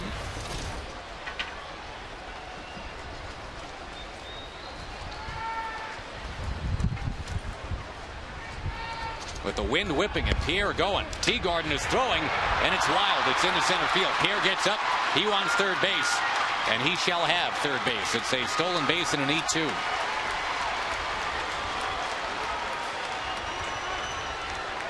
Good jump on the 1-2 count.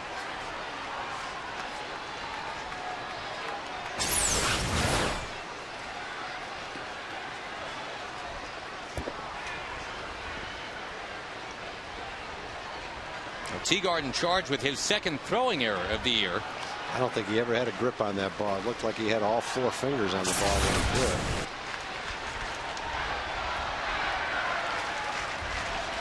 it. Infield is back. And Padilla missing outside. The cleanup man, Casey Blake, on deck.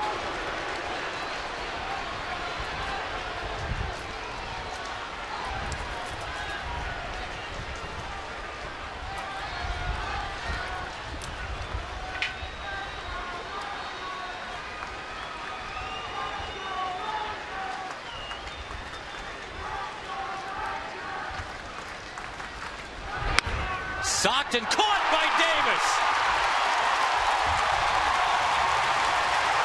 It's a relatively important catch right there. As hard as that ball was hit, it would have been down in the corner for a run-scoring double. Tough at bat for Ethier. He's walked a couple of times tonight. He fouled off about 5 pitches in this at bat. Got one he could handle. Good, quick bat. Boy, hit that ball well. Unfortunately for him, fortunately for the Rangers, Chris Davis is playing first and speared it. Ethier must have seen 25 pitches tonight in those 3 at-bats. 2 walks and a long at-bat right there. Big at-bat right there with a man on third base. Get Blake right here. Keep the Dodgers from scoring. Pierre way down the line at third. As Padilla's got a 1-1 count now on this LA Dodger cleanup man.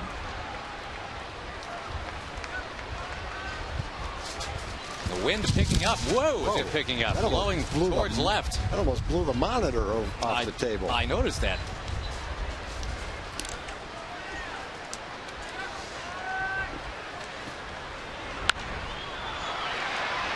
This one popped foul. Yeah, the wind might be doing some strange things to the ball down on the field right about now, too. I remember a game against the Tigers back in 1995, I think it was. Oddibe McDowell hit a fly ball to center field that by the time it came down, it handcuffed Cecil Fielder at first base. Fielder picked the ball up and threw out Oddibe going to third base trying to get a triple. With 2 out, very close to this being an official game. Another pop foul, and again, amazing with the extremely nasty weather on the fringes of the ballpark right now. And Vicente's at 107 pitches in 4 2/3. But he's still throwing well. He's been throwing well the whole game. Just the Dodgers have had some pesky at bats with all the foul balls. You know he's throwing well because of how many fastballs he's throwing. He's pretty much going exclusively to his fastball. That was different. He dials it down and makes it an official ball game now that we're through the top of the 5th. Big play by Chris Davis in that inning, and it is 2-0 Rangers. Bottom of the 5th in theory coming up.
To speed with the AT&T Rapid Rewind.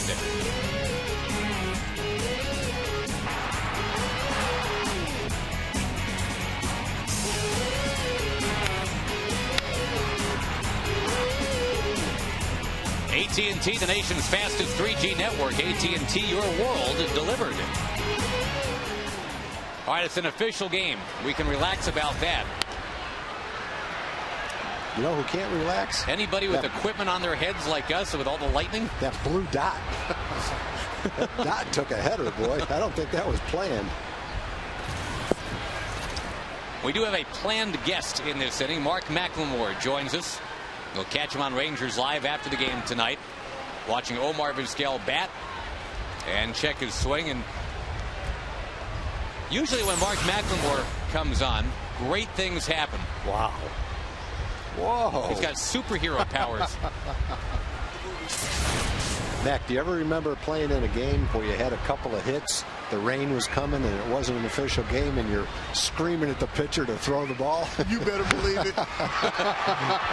Vizquel hangs one to left. That'll be the first out in the bottom of the 5th. Well, and having played in the Texas League as you did, I'm sure you're not unaware that sometimes in this state the weather can get a little odd for baseball. It can change in a hurry. I remember one year we had a game in AA in Midland, and game started perfectly, and all of a sudden there was a giant cloud behind home plate, and 10 minutes later it had swung around the stadium to center field. 10 minutes after that, the fence was blown down. Nice. And we were gone. It was unbelievable. Good night, everybody. That was it. Ian Kinsler checks and goes ahead in the count 1-0. What about standing out there at second base or shortstop when there's lightning all around? Does a player notice that that's going on? Oh, you better believe it. You know, you've got those spikes on down there, you know. You don't want to be out there when lightning's going on. But I think, you know, a situation like this, the one thing that I think, well, I know I worried about is a pop fly. You know, that ball goes up and you've got the wind swirling, and no doubt. All of a sudden you're out there like you have no idea what's going on, and you really don't with that wind out there howling. Yeah, absolutely.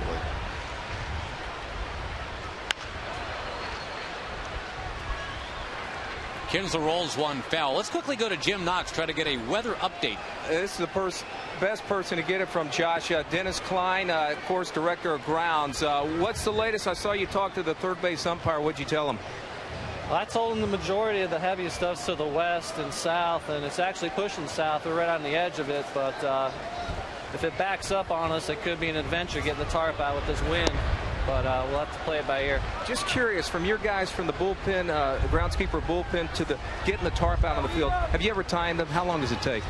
We've done it, I think, in under 2 minutes. That's without the wind. But tonight, with the wind, it becomes one big parachute, and could end up in home run porch.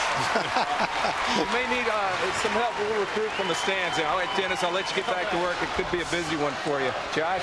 All right, thanks, Jim. Thanks, Dennis. Good stuff as Kinsler lines a single in the center. I've actually seen that in Denver one time. They tried to get the tarp out. The tarp blew up in the air about 10 feet off the ground and ended up plastered against the right field wall. And it rained so hard the game got rained out because they couldn't get the tarp on.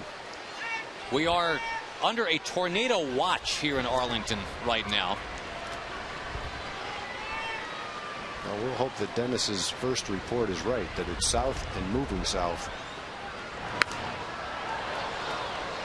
And the edge that we're on gets farther away. Yeah, not that we're wishing bad things for those of us watching the game south of here, but trying to get the game in here in Arlington best we can.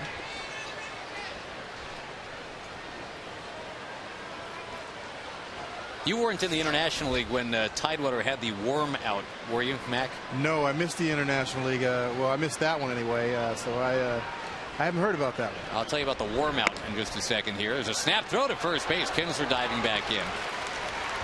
You remember the old ballpark at Tidewater in Norfolk, Virginia, Met Park. Right. And the team, I guess, was on the road for about a week. And it just rained and rained and rained, as it can do in Virginia in August. They had the tarp down the whole time. And thousands and thousands and thousands of worms came up and then basically just decomposed under that tarp. And it was so bad, so disgusting, so smelly, so awful. They had to postpone 2 games. Wow. The first ever recorded worm out. What year was that? That was 91, 92. Wow, I don't remember that. I'm glad I wasn't there for that, Jim. That couldn't be good. Could have made some good fertilizer, though. Well, again, right now, on the fringe of this system, there's lightning off in the distance, but we continue to play. Kuroda's not in any hurry here. Keeps throwing over to first base. Well, the good thing is the Rangers aren't in any hurry anymore either. And I think as a team, when you start to tailor the speed of the game based on the weather, you can make a big mistake. I think Padilla did the right thing. He pitched his normal game out there, and if the rain comes, it comes. But when you get out of your rhythm a little bit by trying to speed everything up, you risk bad things happening, and all of a sudden you're behind in the game. It never rains, and you wish you didn't play it that way.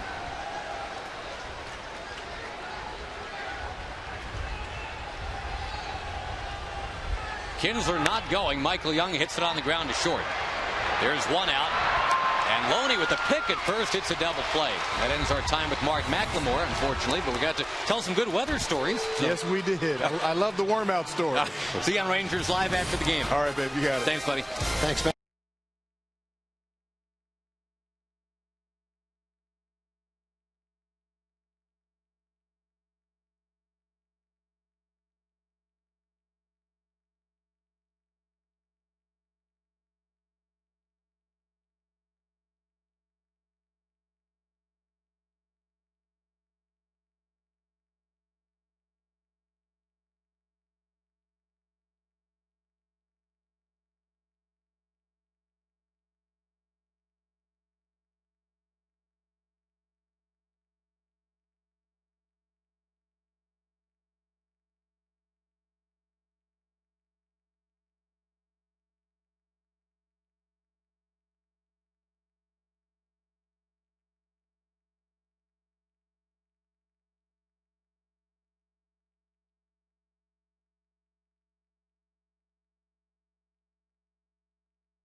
Rangers finish out the homestand and battle for Texas with 3 games against the Astros next week. Next Thursday, the first 7,500 kids 13 and under get a Rangers nightlight. That's what it looks like right there. The Rangers logo all lit up. Get your tickets by calling 972 Rangers, or you can go online at texasrangers.com. Got lightning lighting up the night here in Arlington this evening. And as has been reported, the ballpark is right on the fringe of a major weather system. The Verizon called to the bullpen. We see Jason Jennings out there now. Vicente Padilla only went 5 innings tonight on a hot night. And he needed more than 100 pitches to get through those 5 innings. So even though it's a shutout, he's gone, and in comes Jennings. Yeah, I think the Dodgers literally fouled him out of the game. They fouled off at least an extra inning's worth of pitches. More than normal. 108 pitches thrown by Padilla. And that's a lot of work. 108 pitches is a long game for a pitcher, but it's even worse when you jam it into 5 innings with men on base having to battle out of jams than, for instance, spreading it out over 7 or 8 innings. He really worked tonight to get through the 5 innings. Had a good fastball, threw mostly fastballs tonight. And now Jennings, who's been quite a find in middle relief for the Rangers this year, gets one in on the hands of Loney, who pops one up. Vizquel pounds the glove once, makes the catch. Mark Loretta will come up next. First, we go to Emily Jones. Well, guys, instead of a Twitter question tonight, I have a Twitter testimonial. If you're wondering just how big this whole Twitter phenomenon is, you need to look no further than the Rangers clubhouse. CJ Wilson on Twitter. And also, too, we found some breaking news on Twitter a couple of nights ago. Jason Grilli, the new Rangers reliever, let everyone know via his Twitter page that he and Doug Mathis had come to some sort of an arrangement for the number 49. So now Jason Grilli has the number 49. We found out the news on Twitter. And also, too, CJ and Jason both gave me a really hard time today. Tom, I can totally sympathize with you. I'm not very up on this whole technology thing. I'm learning. But they made fun of me because I didn't know the difference between a backward slash and a forward slash. So you'll find all of that on CJ's Twitter page and also on Jason Grilli's Twitter page. And obviously, you can find all of the great stuff that we have on Fox Sports Southwest Twitter page, too, at twitter.com/ See, I need to ask CJ and Jason the difference. /FS Southwest, guys. All right, Emily, and give a playful little rub on the top of the head to those young children that you have messing around with you. There's CJ Wilson.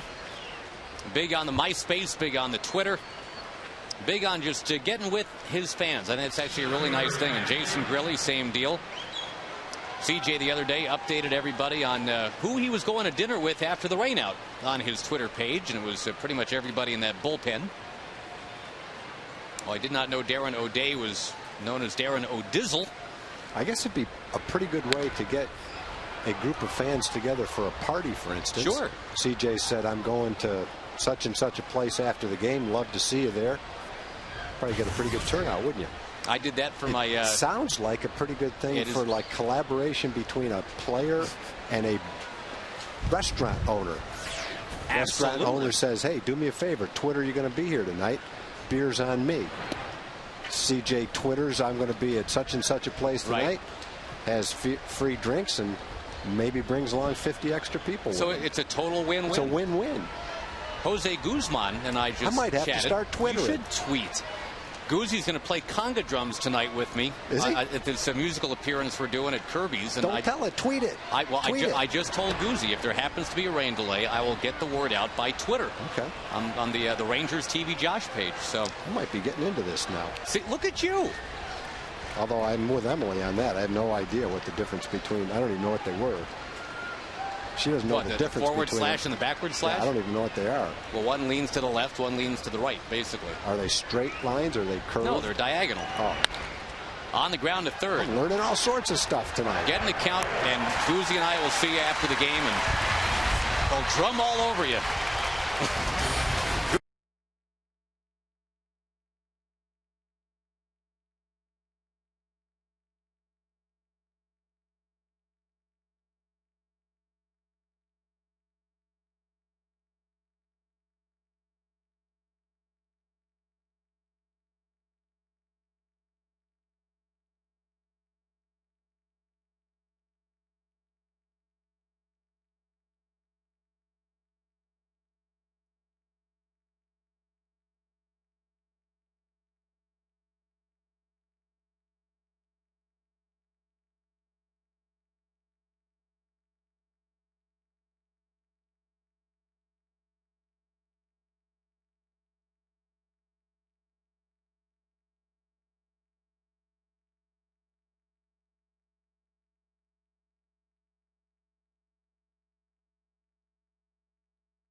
$700 plus tickets to a Ranger game and dinner for two at Sonic Drive-In.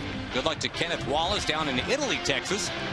If a Ranger hits the Grand Slam this inning, we're giving away $25,000. You can register at any North Texas Sonic restaurant.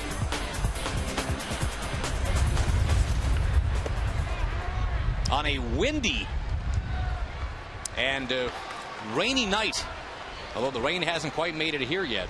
It's 2-0 Rangers, 2 runs in the bottom of the third against Hiroki Kuroda. I'm just watching Kuroda out there on the mound, trying to make sure the dust doesn't fly into his eyes. Got Blaylock backing out. Napkins swirling all over the field. Batten down the hatches. Here we go. Bottom of the 6th. 2 runs, 5 hits for the Rangers. No runs on 4 for the LA Dodgers. Try to run through some other scores for you this inning.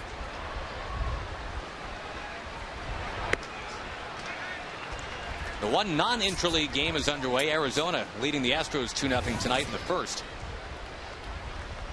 As you look at the Firestone in-game box score.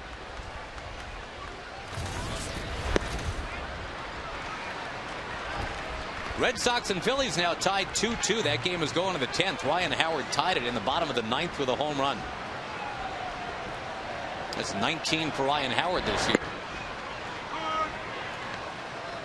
Braves lead the Orioles 7-2 in the 8th. And the Tigers have beaten the Pirates behind the 20-year-old Rick Porcello 3-1 in Pittsburgh tonight. Oh, what's he got? 7 wins now? Blaylock a drive deep to center. That ball to the track. At the wall. Gone!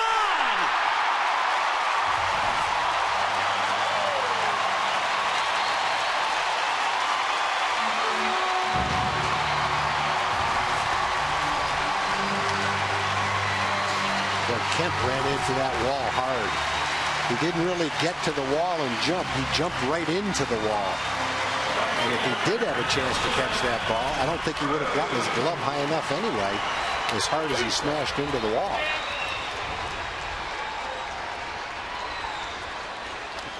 It's the kind where you get shaken up a little bit. The Rangers, for the first time in 5 home games, have actually homered. And it's Blaylock that breaks that drought for the Rangers, his 13th of the year.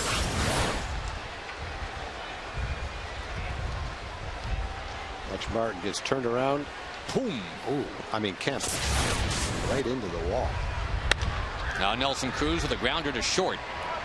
Picked by Furcal, and Cruz is out. Then a Sonic Slam winner thanks to Hank Blaylock. Kemp, of course, not familiar with this ballpark. Lost his hat.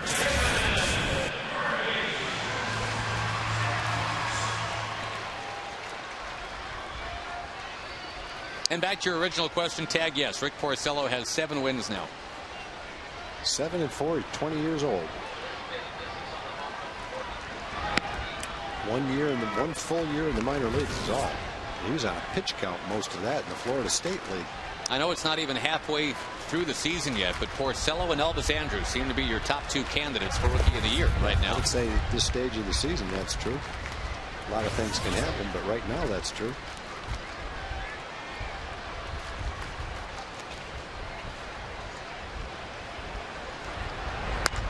Murphy shoots one into left field, a base hit.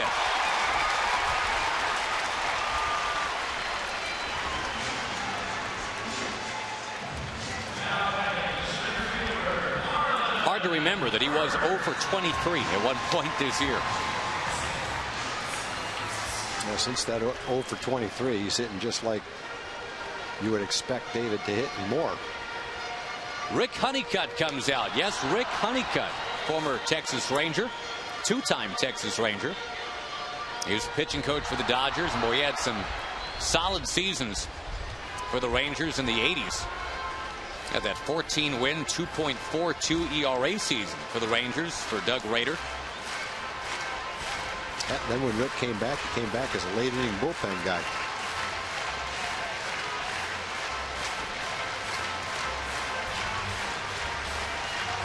I think Rick was part, I might be wrong on this, I think he was part of a string of 5 straight shutouts by Ranger pitchers back then. I think he was part of that. He led the league in ERA that one year. Trying to think who the other pitchers would have been. Mike Smithson, I think, was one. John Butcher might have been one. Steve Comer might have been one. Not sure who the 5th one was. Maybe Doc Medich. I saw Leach and Mota getting ready for the Dodgers. The Rangers have a run in, leading 3-0 against the best team from the National League, the Dodgers.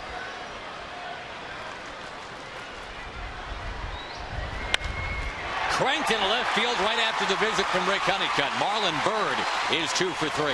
Well, they're starting to get to Kuroda a little bit. Earlier in the game, he was pinpoint with his command. The Rangers have all seen him at least twice now. And his 3rd time through, starting to swing the bats a little bit better against him. They're waking up. He is now Hiroki corroded. Yeah, the pitch count up into the 90s. Well, maybe trying to stall for time right here. They got a lefty out in the bullpen warming up. That would be Leach. They got a crazy game going at Yankee Stadium tonight, Tag. The Mets and Yankees are 7-7 in the 7th. This is the 3rd time through, and the Rangers are getting at him.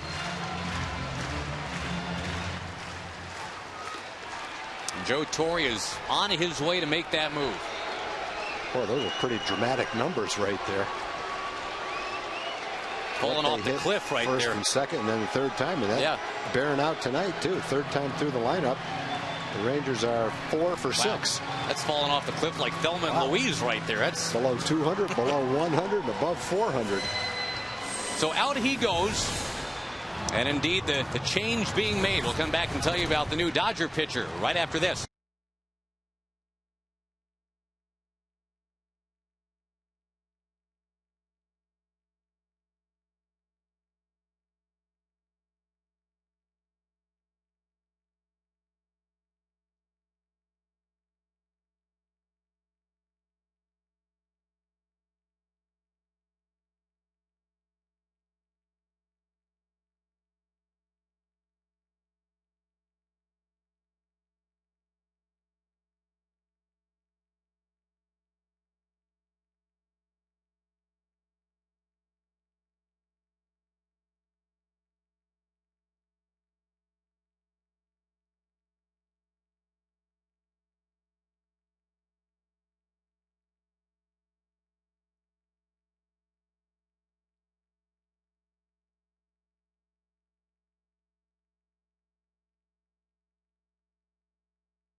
Out of Southern Miss and Delta State.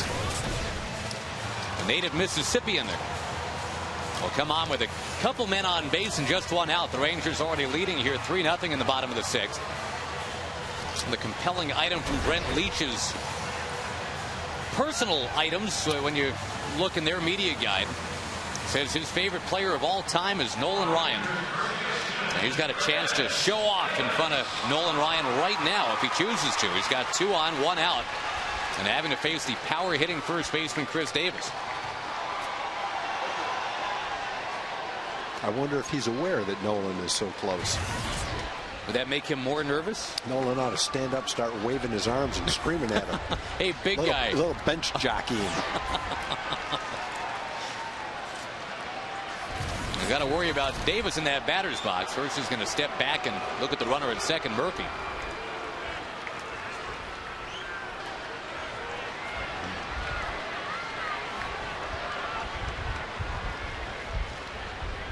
That's a lost art, bench jockey. It's not protocol anymore. 50, 60 years ago it used to be, but Well, let's go back. Say, I think it's frowned upon now. What about even 25 years ago? Who Best I've ever seen is Bobby Valentine. Really? Oh yeah, because he had biting comments and an incredibly loud voice. He once got on a Kansas City pitcher, Joe Beckwith, one night and rattled him so badly. He was throwing wild pitches, walked in a run, they had to take him out. Kansas City didn't appreciate it very much, but you know, just from what you read and look at from baseball in the, you know, I guess you'd say the old days, that was pretty much an accepted part of the game. In Ken Burns' baseball series, they show the other team getting on Babe Ruth. Of course, Babe usually hit a home run and then taunted them as he went around the bases, but you don't see that quite as much anymore. The Dodgers have in their employ right now a Hall of Fame bench jockey in Larry Boa. I'll bet you Larry would be great, yeah.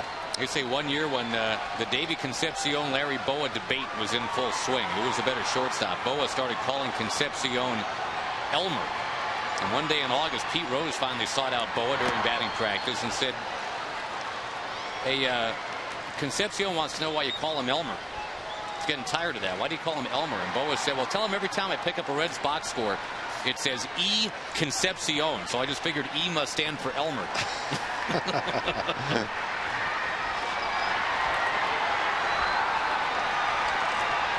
They'd call Larry Boa Pee-wee in response, but that's about all they could do. He'd go out there and perform at a pretty high level. Davis waves and misses. Yeah, that didn't necessarily distinguish him from Davey Concepcion, though. No.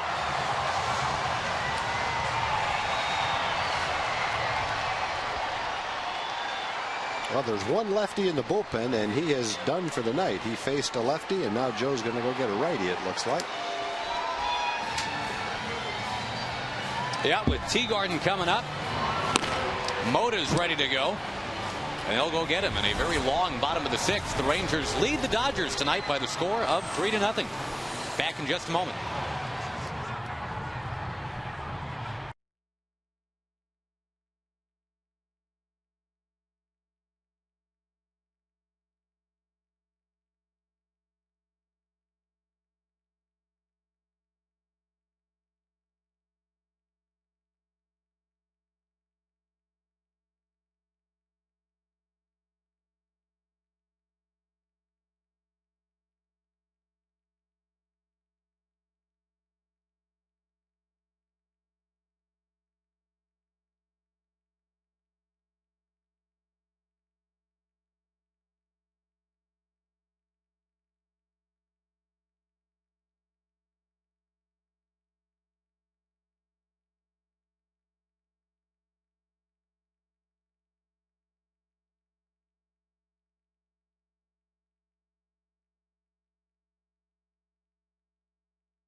Our Geico quote.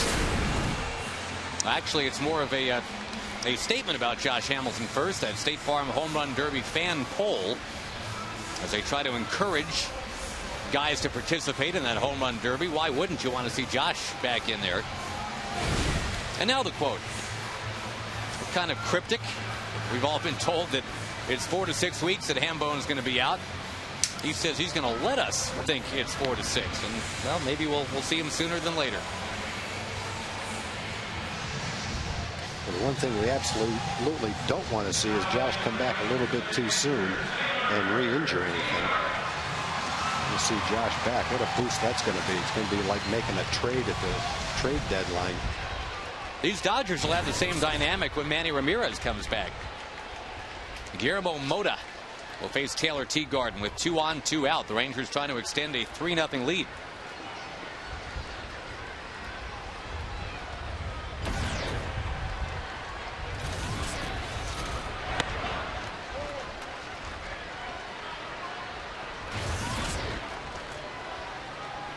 The inning started with a home run by Blaylock to center, his 13th of the year, and the Rangers' first home run at home in 5 games. Ground out, single, strikeout since then.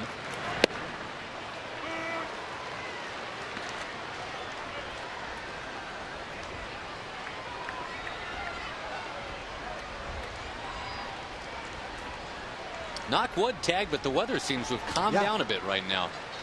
I think the forecast that Dennis got was right. We were right on the edge, and it seemed to be moving south. And it hasn't turned around.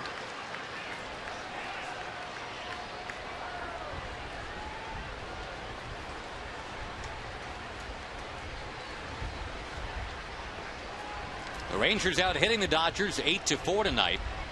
Teagarden's got one of those hits, a double with a run scored back in the 3rd. And a smash to the alley in left center field. That's going to get a couple of Rangers around and in. Taylor Teagarden with his 2nd double of the night. It's 5-0. Oh, what a nice game for Taylor. Salty's the regular catcher. Taylor plays once every 4 or 5 days. So it's got to be gratifying to him to step up to the plate, have a double and score a run, and now drive in 2 runs, 2 doubles in 4 innings. And both of them have been ripped, one down the left field line, and that one hooked into the gap in left center.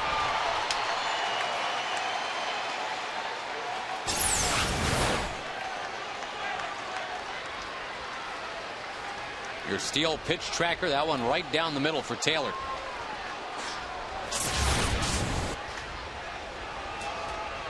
And now Vizquel looking for that hit that will tie him with Louis Aparicio. Instead, a high fly ball. And foul ground taken care of by Blake. The Rangers scored 3 times. Once on a home run by the hammer. Hank Blaylock and company ahead now 5-0.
Grab your bag, it's on. And by Steel Outdoor Power Equipment, Yard Care Solutions start at steeldealers.com. Taylor Teagarden having a big night with a couple of doubles, and he is catching a shutout. Hoping to keep it a shutout is Jason Jennings in his first pitch at the top of the 7th. He's lined into center by Russ Martin.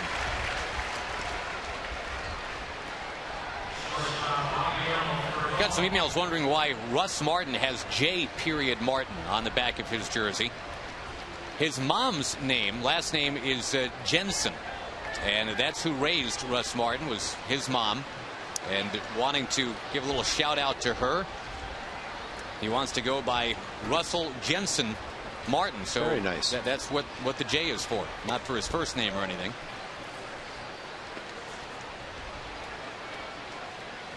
He's actually a fascinating guy, a guy that was originally a third baseman and converted to catcher, the native Canadian.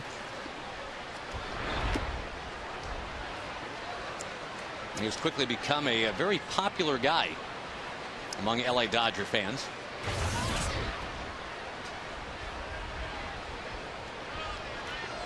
Martin's mom and dad split when he was a kid, and he commuted between Montreal and Ottawa. His dad lived in Montreal, decided that the best way to maximize the time that he spent with Junior was to quit his job as a carpenter and simply make money as a street musician in Montreal in the mornings while Russ Martin was still asleep. When he was in charge of Junior, Big Russ would head to the Montreal subway stations and play his saxophone for money. He'd be done with his workday by 9:30 in the morning, and the rest of the day they could spend playing baseball, father and son, when Russell would go there for the summers.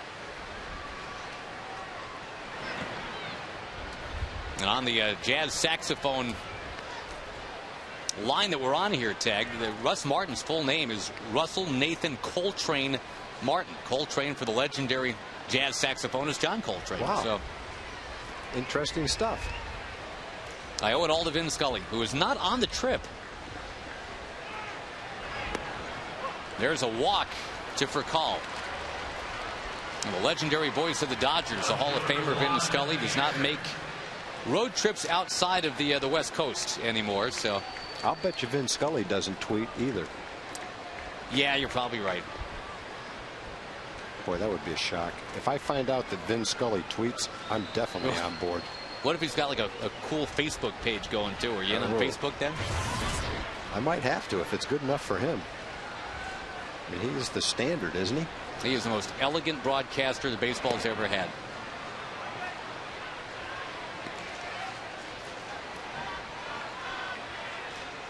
Not a lot of BFFs and LOLs and OMGs being tweeted by the great Mr. Scully, I can't imagine.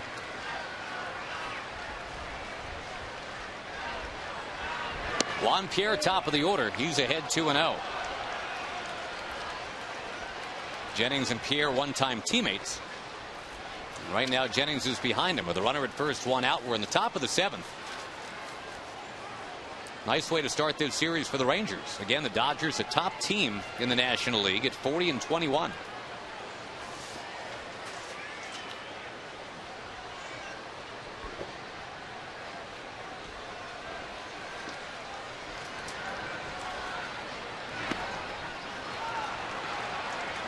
The one way you can get in trouble with a 5-run lead is to not throw strikes. Jason's going through a little rut here.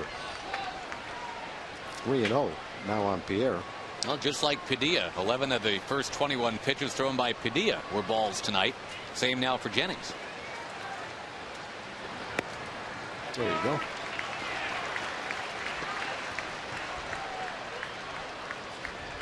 The Dodgers have had their chances. There have been 4 hits. And there have been 4 walks. So far, they have stranded 7. That is strike 2. Pierre's a guy who doesn't walk a lot, doesn't strike out a lot. In his career coming into the season, he'd walked 313 times, struck out 310. So he won't walk that much, but he's going to put it in play. That's why he's not afraid to take 3-1 and go to 3-2. Feels like he can make contact. Runner goes. Excellent jump.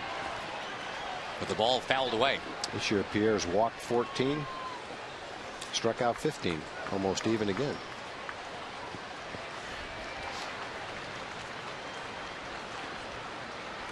How about a strike him out, throw him out double play? I'm on board.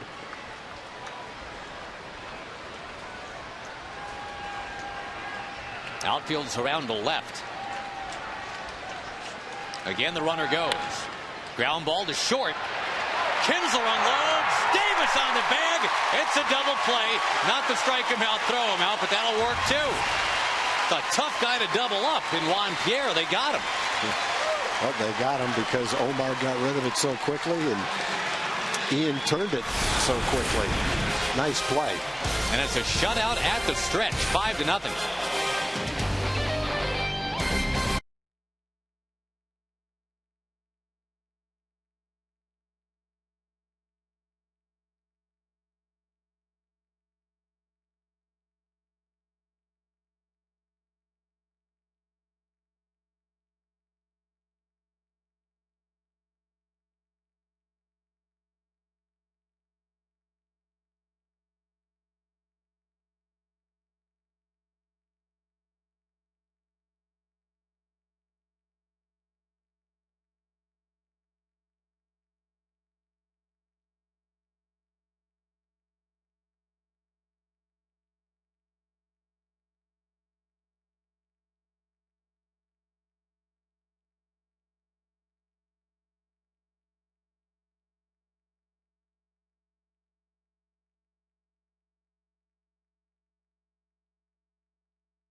dealing tonight. 5 innings of 4-hit shutout baseball. And Taylor Teagard has himself a pair of doubles. He has scored a run, and he has knocked in 2. The Rangers lead the LA Dodgers their first trip to Arlington in 9 years. It's 5-0. In the bottom of the 7th now as the Rangers try to grow that lead. Could it be 3 straight shutouts at this ballpark? The Rangers with 1 for and 1 against, and now leading tonight 5-0. Ron Washington, who broke in as an LA Dodger back in 1977. I heard on the radio today on one of the sports shows that there has been, in the history of the ballpark, 8 1-0 shutouts in this ballpark, and the Rangers had thrown 4 of them. 3 of them were against the Blue Jays. Yeah, isn't that weird? Yeah, it is weird.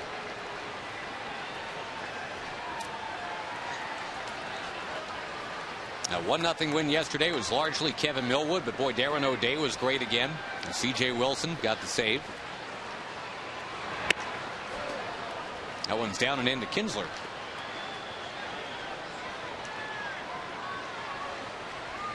Well, because the Angels lost yesterday, Millwood and the Rangers a 4.5 game lead coming in tonight. Kinsler drives one to center field. At the track, caught by Kemp. He hit a ball like that the other night, just like that ball. Line shot right to the base of the wall, right center field. Good swing, solid contact.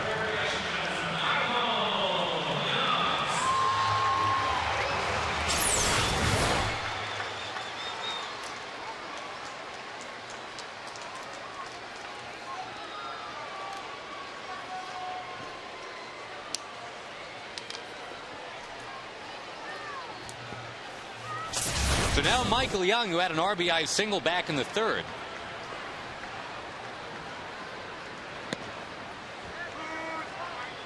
We mentioned Michael, a big-time Dodger fan growing up outside of L.A.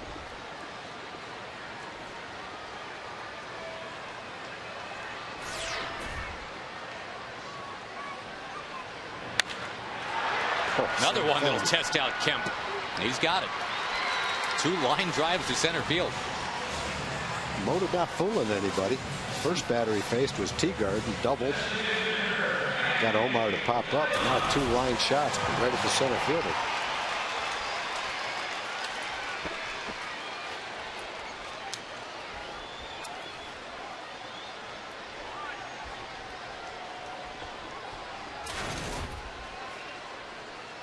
Red Sox and Phillies still 2-2 now in the 11th inning. Mentioned the Tigers beat the Pirates 3-1. The Indians over the Cardinals. That's gone final 7-3 tonight.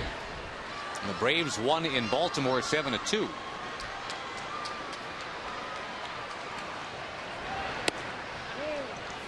Off the plate 1-1 to Blaylock, who had the home run in the 6th inning.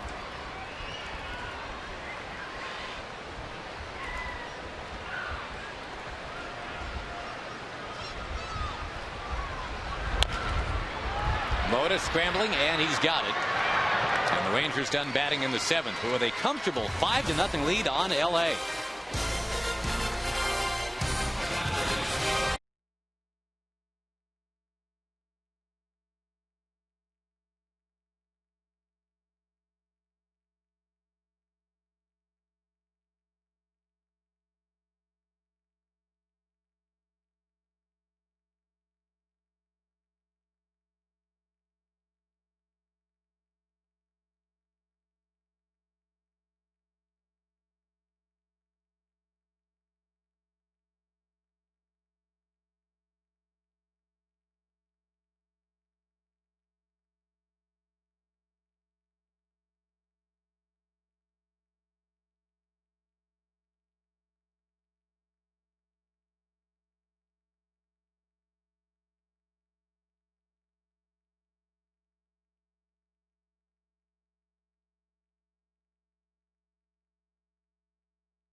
8th, a 2-run third, a 3-run sixth, and Taylor Teagarden in the middle of both of those big innings. The Dodgers have been shut out so far by Padilla and Jennings. And now Orlando Hudson leads things off in the top of the 8th. 2, 3, 4 in the order for the LA Dodgers, who are in over the weekend, part of interleague play.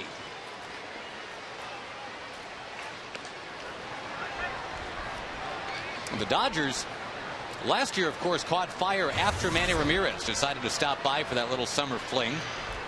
They pitched real well down the stretch last year, too. Arizona did not. That allowed the Dodgers to pass the Diamondbacks and win the West. This year, the Dodgers established right from word go that with or without Manny Ramirez, they'd be the team to beat in that NL West. I think this signing right here was huge for them, Orlando Hudson. Yeah, they just kind of scooped him up right at the end when really there wasn't a lot of bidding for him. He's a terrific player. Well, he's already a terrific player. Not a surprise that he's playing well for them.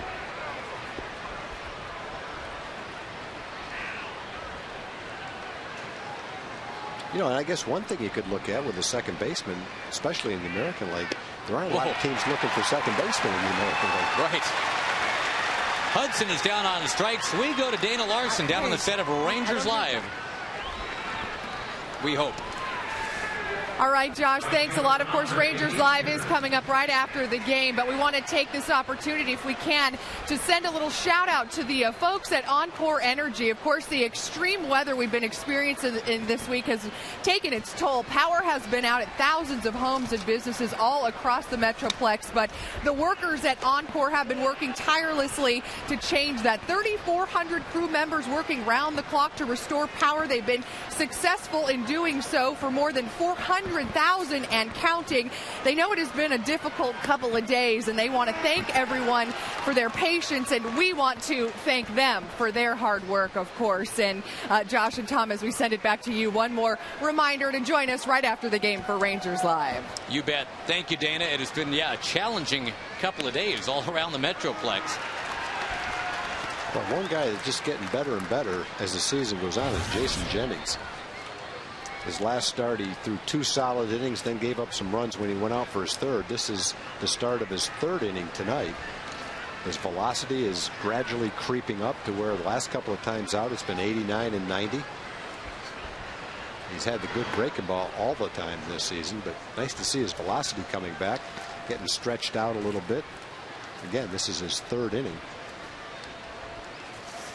Of course, Jason was on the team last year, but he was never healthy. He was in the rotation early, pitching out of the bullpen really for the first time in his career. But the more he gets stretched out like this, the more he becomes a candidate at some point in time to be considered if there was a need in the rotation, you would think. Whoa, close but no to Ethier, who crowds the plate. It's 3-2. Well, Ethier coming into this at bat had seen 19 pitches. He's seen 5 now, 24 pitches in tonight's ball game.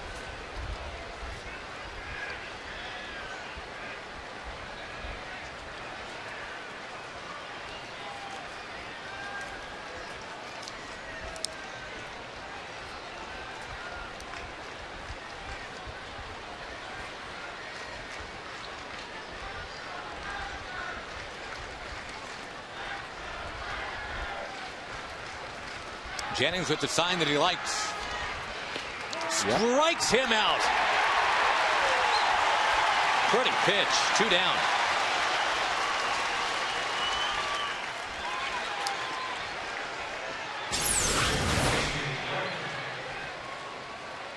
Good breaking ball. Right near the outside corner.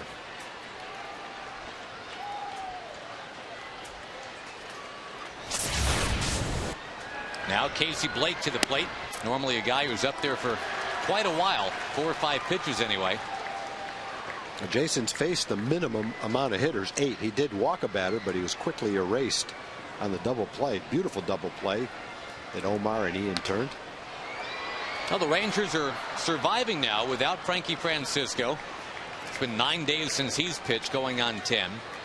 Josh Hamilton, of course, not available for Wash. That could be for anywhere between 20 and 40 more days. Well, the nice development out in the bullpen has been Darren O'Day, who gives wash another late inning guy. Of course, CJ's had experience as a closer, and it's natural for him to just step up into that role, and he's been excellent in that role. But having Darren to pitch late in the game has really helped as well. Do or die bare hand for Michael Young. He couldn't make that pickup, and Casey Blake is safe.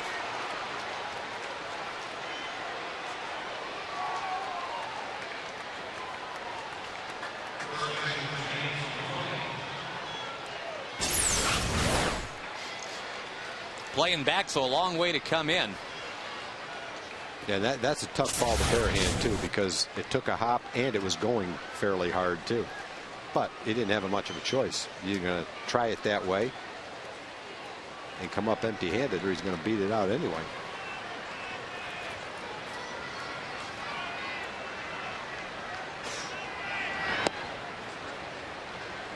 So now the Houston native James Loney. Speaking of Houston, the Astros trailing in Arizona tonight 3-0 in the fourth. Mets lead the Yankees now 8-7 in the ninth inning, despite 4 more Yankee home runs tonight. That ball is in a center, base hit for Loney. And all of a sudden the Dodgers have 2 on with 2 out. Mark Loretta to the plate. Mike Maddox will go to the mound. Jennings now having thrown 40 pitches. Marlins beat the Blue Jays 7-3. That's 2 straight losses for Toronto now. Of course, they lost to the Rangers 1-0 last night. And Jason Grilli, the newest Texas Ranger, getting up in the bullpen.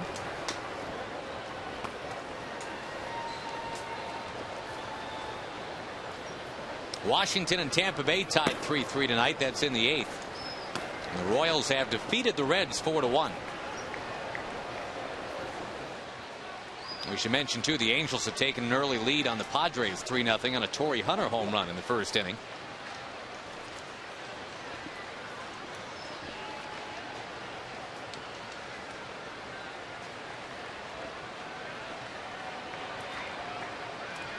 So now Mark Loretta had an infield hit in the fourth.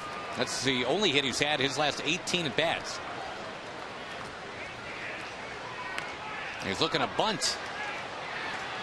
It'll be a curious way to get on right there. Michael Young was playing back. I guess there's a couple of trains of thought on that. One would be get more base runners. You got a good hitter in Matt Kemp coming up next. I guess the other would be with 2 outs, you'd rather see the hitter swing, try to drive in some runs. Well, whichever way you look at it, if you got the third baseman back like that, and you can have one of your best hitters coming up in a 5-0 game with the bases loaded, that's not bad.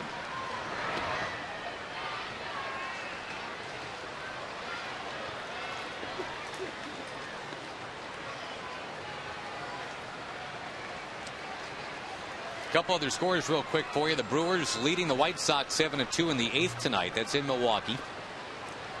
Mariners trying to stop the Rockies' 8-game win streak. Seattle leads 4-3 in the 6th.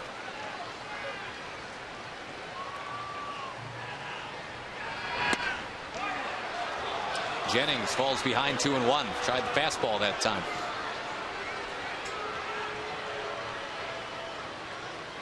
A's and the Giants are scoreless in the 3rd tonight with Tim Lincecum on the mound for San Francisco. And the Twins beat the Cubs today 7-4.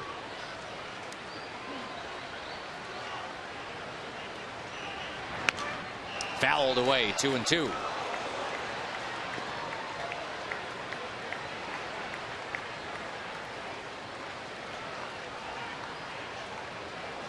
Again, a hot, humid night. Can't be an easy night to pitch. Padilla lasted only 5 innings tonight. 4 hits allowed, no runs.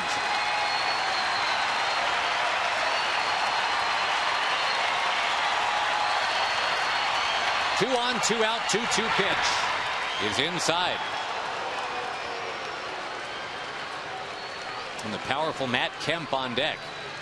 This might be it either way for Jennings right here. Well, Jason's had a couple of strikeouts in this inning with his hard breaking ball. It's 3-2 with 2 outs. I think if he dropped that curveball in right now, he'd have a pretty good chance of getting Loretta. Runners will get going. Loretta A smash that Michael Young has collected. And he throws him out. The shutout is intact in Arlington.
And everybody's been contributing tonight. Chris Davis, a diving stop.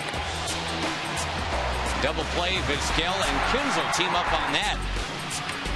Moments ago, Michael Young helping to keep it 5-0 Rangers. The Dodgers have stranded nothing tonight. They will make a pitching change now, too. Travis Schlichting comes into the ball game. Made his major league debut very recently. Allowed a solo homer to Ryan Howard, the very first batter he faced. Things seem to be settling down from there. He was with the Double-A Chattanooga this year, the old Chattanooga Lookouts. They might have the best minor league names going, the Dodgers, top to bottom. They're in Albuquerque again. That's the Isotopes. I love that one. Double-A is the Lookouts. Single-A, they got the Inland Empire 66ers and the Great Lakes Loons up in Midland, Michigan. So if you're coming up through the ranks, you're a Loon, then you're a 66er, then you're a Lookout, and then you're an Isotope before you get to wear the Dodger blue. Nelly Cruz wearing the Ranger blue takes a strike. It's 0-2.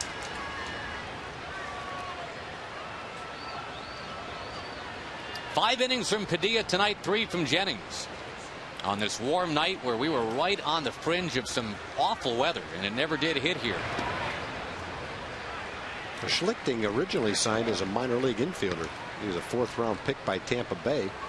He's a Round Rock guy, Round Rock High School. And then he pitched a full season, like a lot of guys now in the big leagues, of independent league ball. And here he is pitching in the big leagues.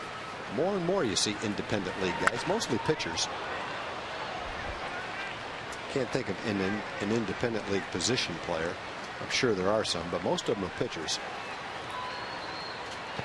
Kevin Millar came from the independent leagues to begin his career. And a guy like Darryl Strawberry played in the independent leagues, but not really a guy that was discovered in the independent leagues. 1-2 the count to Nelly Cruz, leading off here in the bottom of the 8th. Rangers on top 5-0.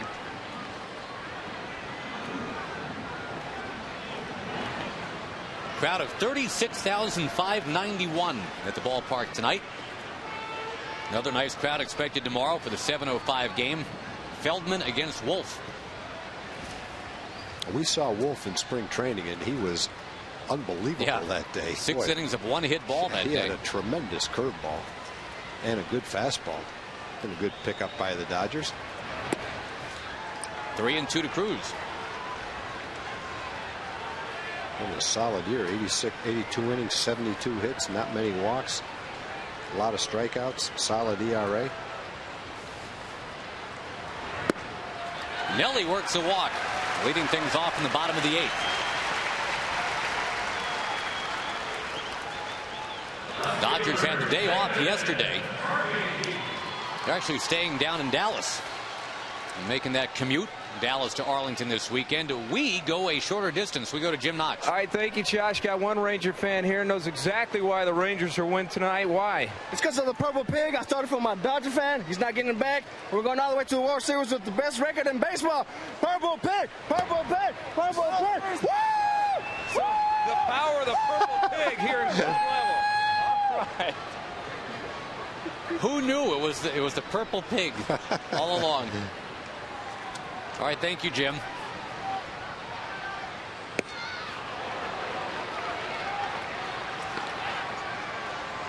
Sometimes we go and talk to heads of state. Sometimes we go and talk to, celebrities and such, and sometimes it's that. 1-1 the count to Murphy. A 5-0 Ranger lead. Nobody out here in the 8th inning. Now the count 1-2.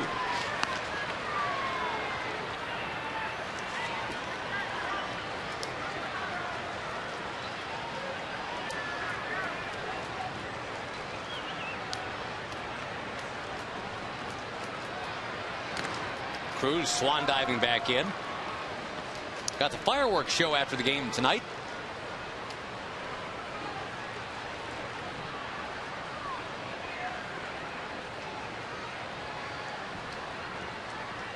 One-two delivery. Another one down too low from Schlichting. We haven't had a chance yet, Tag, to really talk about the recent acquisition the Rangers went out and got. And they put him in AAA to start. That's El Duque, Orlando Hernandez. Your thoughts about that potential? I just look at it that it's a very low-risk sign. They signed him to a minor league contract. You'd never have too much depth in the starting rotation.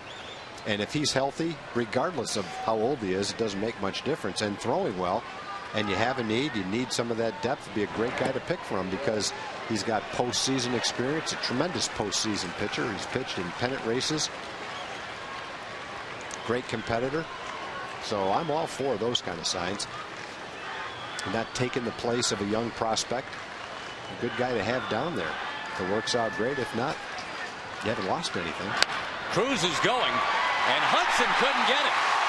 Went right under his glove. The Rangers have runners at the corners and nobody out. And Murphy just keeps pegging baseballs this last week or two. That's going to go as an error, but it was a hard hit ball. You're right.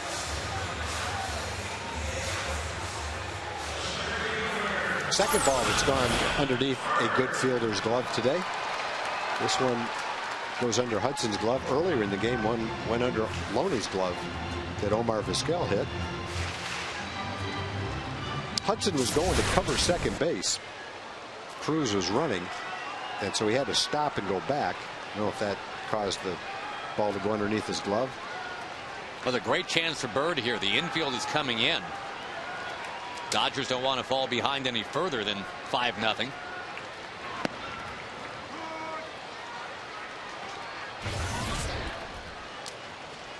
Bird had that triple on an 0-2 count back in the second. That was the first Ranger hit of the game.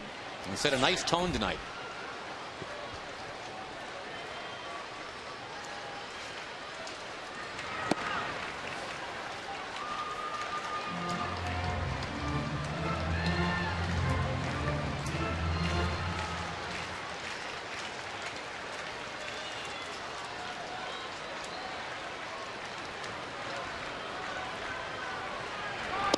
Tampa Bay has just overtaken Washington on a Gabe Kapler pinch hit home run in the bottom of the 8th inning. Gabe, of course, as you probably know, went off to manage in the minor leagues before returning. Marlon Bird feasting on one, drives it to left. Back at the track. Murphy's going to tag as well. He's headed to second base, and he'll make it. Sac fly RBI from Marlon Byrd. Marlon had the sac fly yesterday. Was the only run of the game early in the game.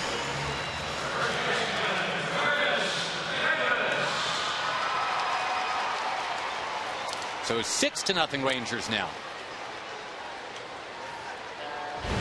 Chris Davis coming up, and our Coors Light freeze cam. Davis had that 2-strike double, going down to get one earlier tonight.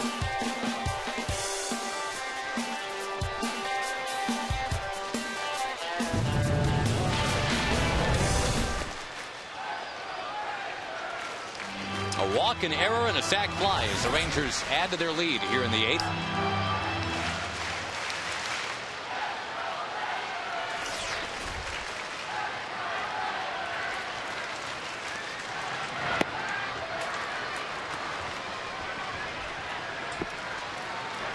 Again, the game tomorrow, a 7:05 first pitch. That game will be on My 27 tomorrow in the Metroplex. And we're back on Fox Sports Southwest on Sunday for the 2:05 game.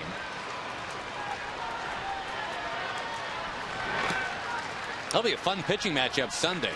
22-year-old Derek Holland against Chad Billingsley, who the last couple of years has been outstanding for the Dodgers. What a year he's having. 85 innings, 90 strikeouts. Only given up 2 home runs all year in 85 innings.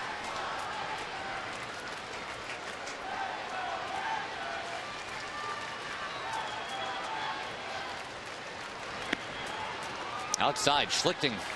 3 balls on everybody that he's facing here.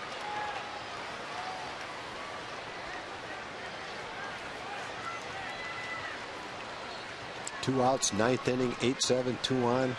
K-Rod on the mound and Tex at the plate. Ooh, in that Mets-Yankees game. We'll keep you posted. Second walk of the inning. Rick Honeycutt, the one-time Ranger pitcher, is on his way to talk to Schlichting.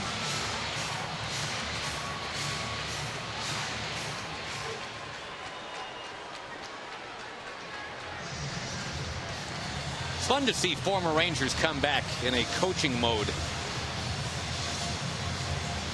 Brad Arnsberg, we just saw him with Toronto. Yeah. Rick Honeycutt is still the Rangers' only ERA champion. Got that done in 1983.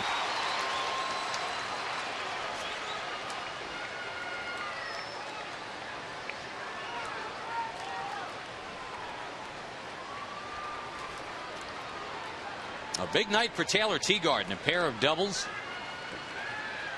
He's in the process of catching a shutout, too.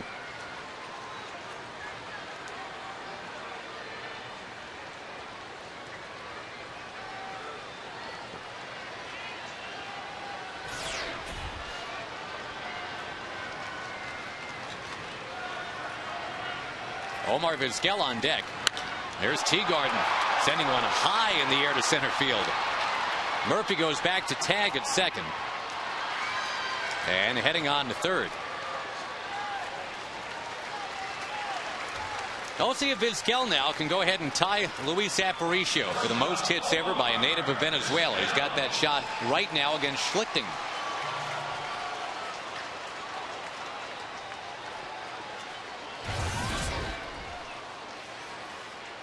Omar played the last several years for the Dodgers' rivals, the San Francisco Giants.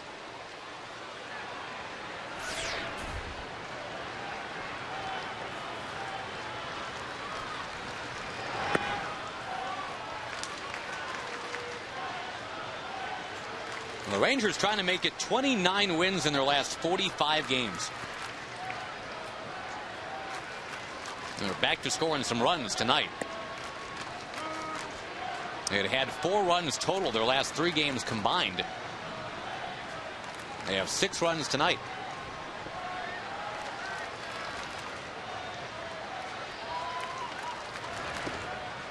Stopped by Martin.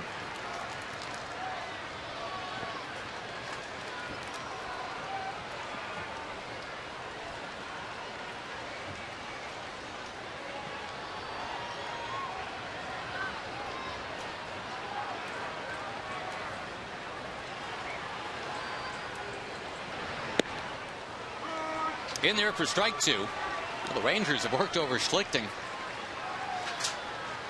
Made him throw 27 pitches this inning, 15 of which have missed the strike zone.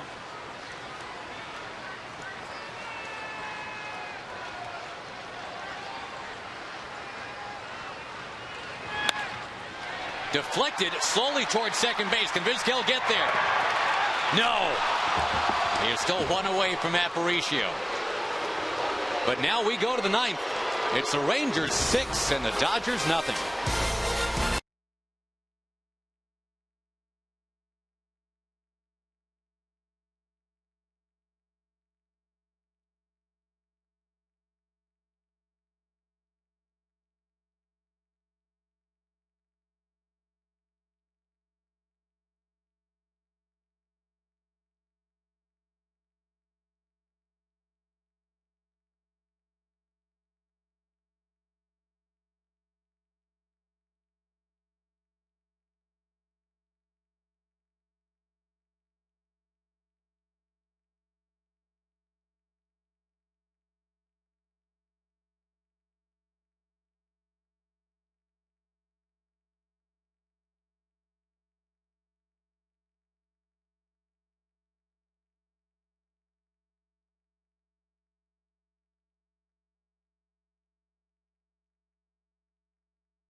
Texas Ranger Baseball brought to you by Southwest Airlines. Go to southwest.com, grab your bag, it's on.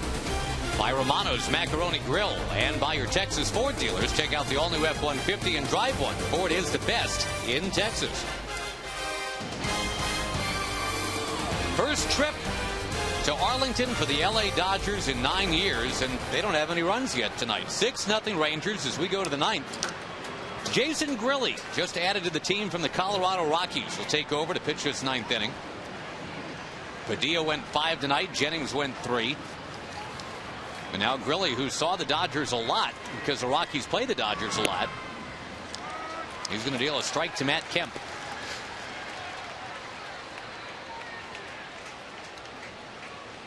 You said it earlier, Tag. The Rangers, just kind of took a flyer on Darren O'Day. That has worked out brilliantly so far. And we'll see if they get even half of that from Jason Grilli. Well, Grilli's got a good arm. He's always had a good arm, but his fastball, as we've seen it with the Rangers, 92, 93. He's got a good slider. No reason why he can't be a good pitcher for the Rangers. Kemp will ground one foul. Grilli, a one-time top 5 pick in the country.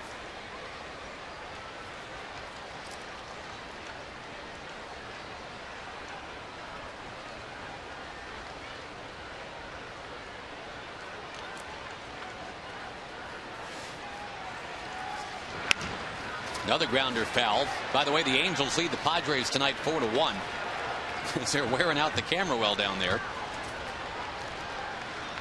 That's what you get for being the Dodgers team photographer in Arlington.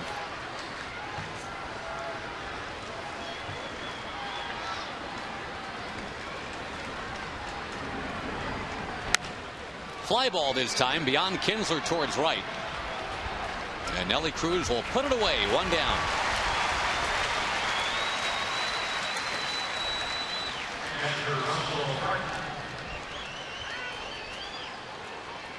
By the way, Tag, the Yankees came back, won that game 9-8. Wow. Must have been a little Texan A-Rod magic happening there. Yeah. Red Sox just scored 3 in the 13th, so they're ahead too. Nelly. Been a tough one for the Yankees to lose. They'd have dropped 3 behind the Red Sox. K-Rod gave it up. Wasn't pounding his chest and pointing to the sky after that one, not was he? tonight. 1-0 pitch to Russell Martin is in there for a strike. The Rangers, remember, had the shutout yesterday. And it's looking good tonight.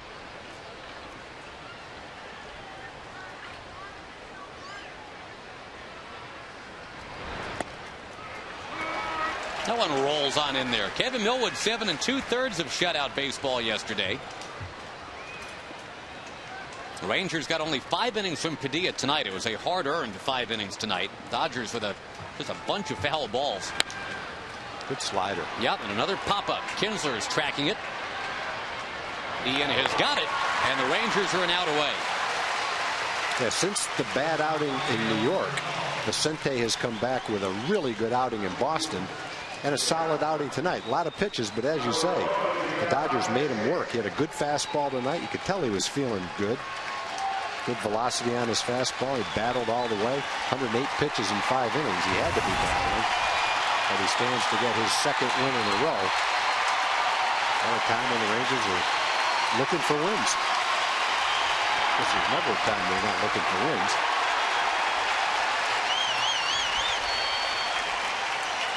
A fun night tonight. Rangers dodging raindrops early, scoring enough runs tonight. Now it's a matter of getting one more strike, and these fans will have something else besides fireworks to be happy about.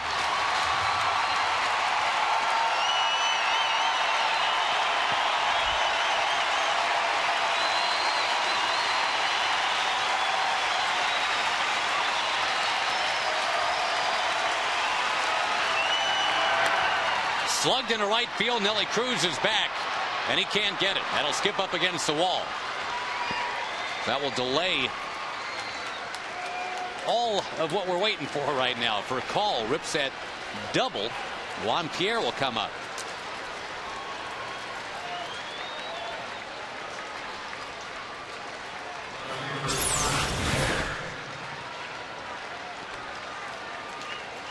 Really, I'm sure, is a guardian right now trying to keep that shutout intact. I know that's just cosmetics, but you want that shutout.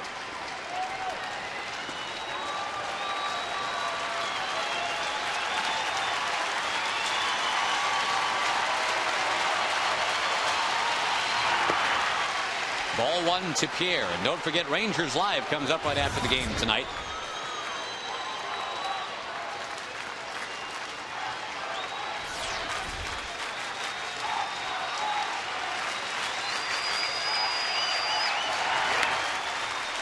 Chip down the left field line and into the crowd.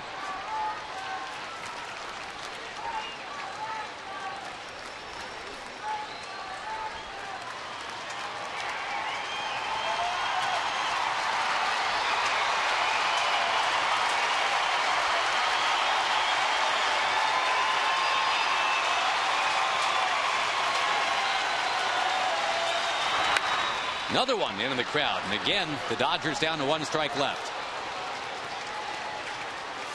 Ron Washington's first team, the LA Dodgers. Joe Torre's current team.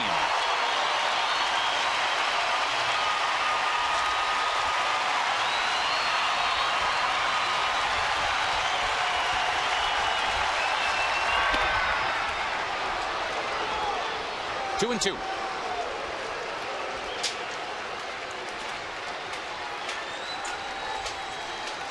I think that guy appreciates the pitching performances the last couple of nights. I do.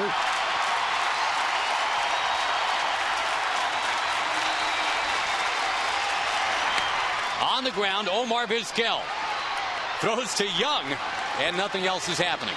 He knew he couldn't throw him out at first base. That's Juan Pierre running. Tried to flip it to Michael just in case they got lucky and somehow got Furcal going by the bag. Ian tried that earlier in the game. Yeah. After 2 quick outs, a double and then an infield hit.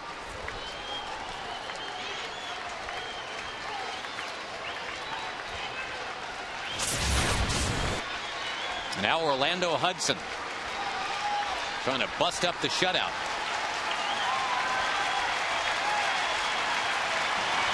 You know, the hits are almost even in this game. It's 9-8 Rangers over the Dodgers.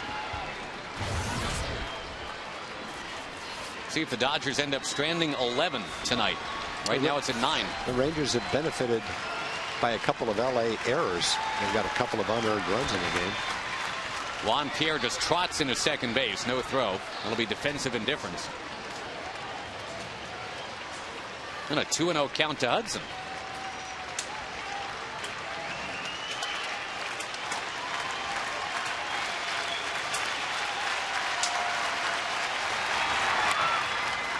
Another one back into the crowd.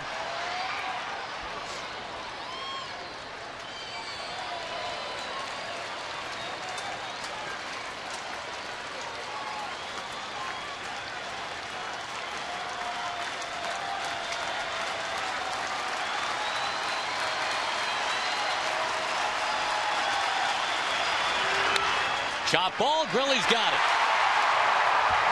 Ball game. And another shutout here in Arlington.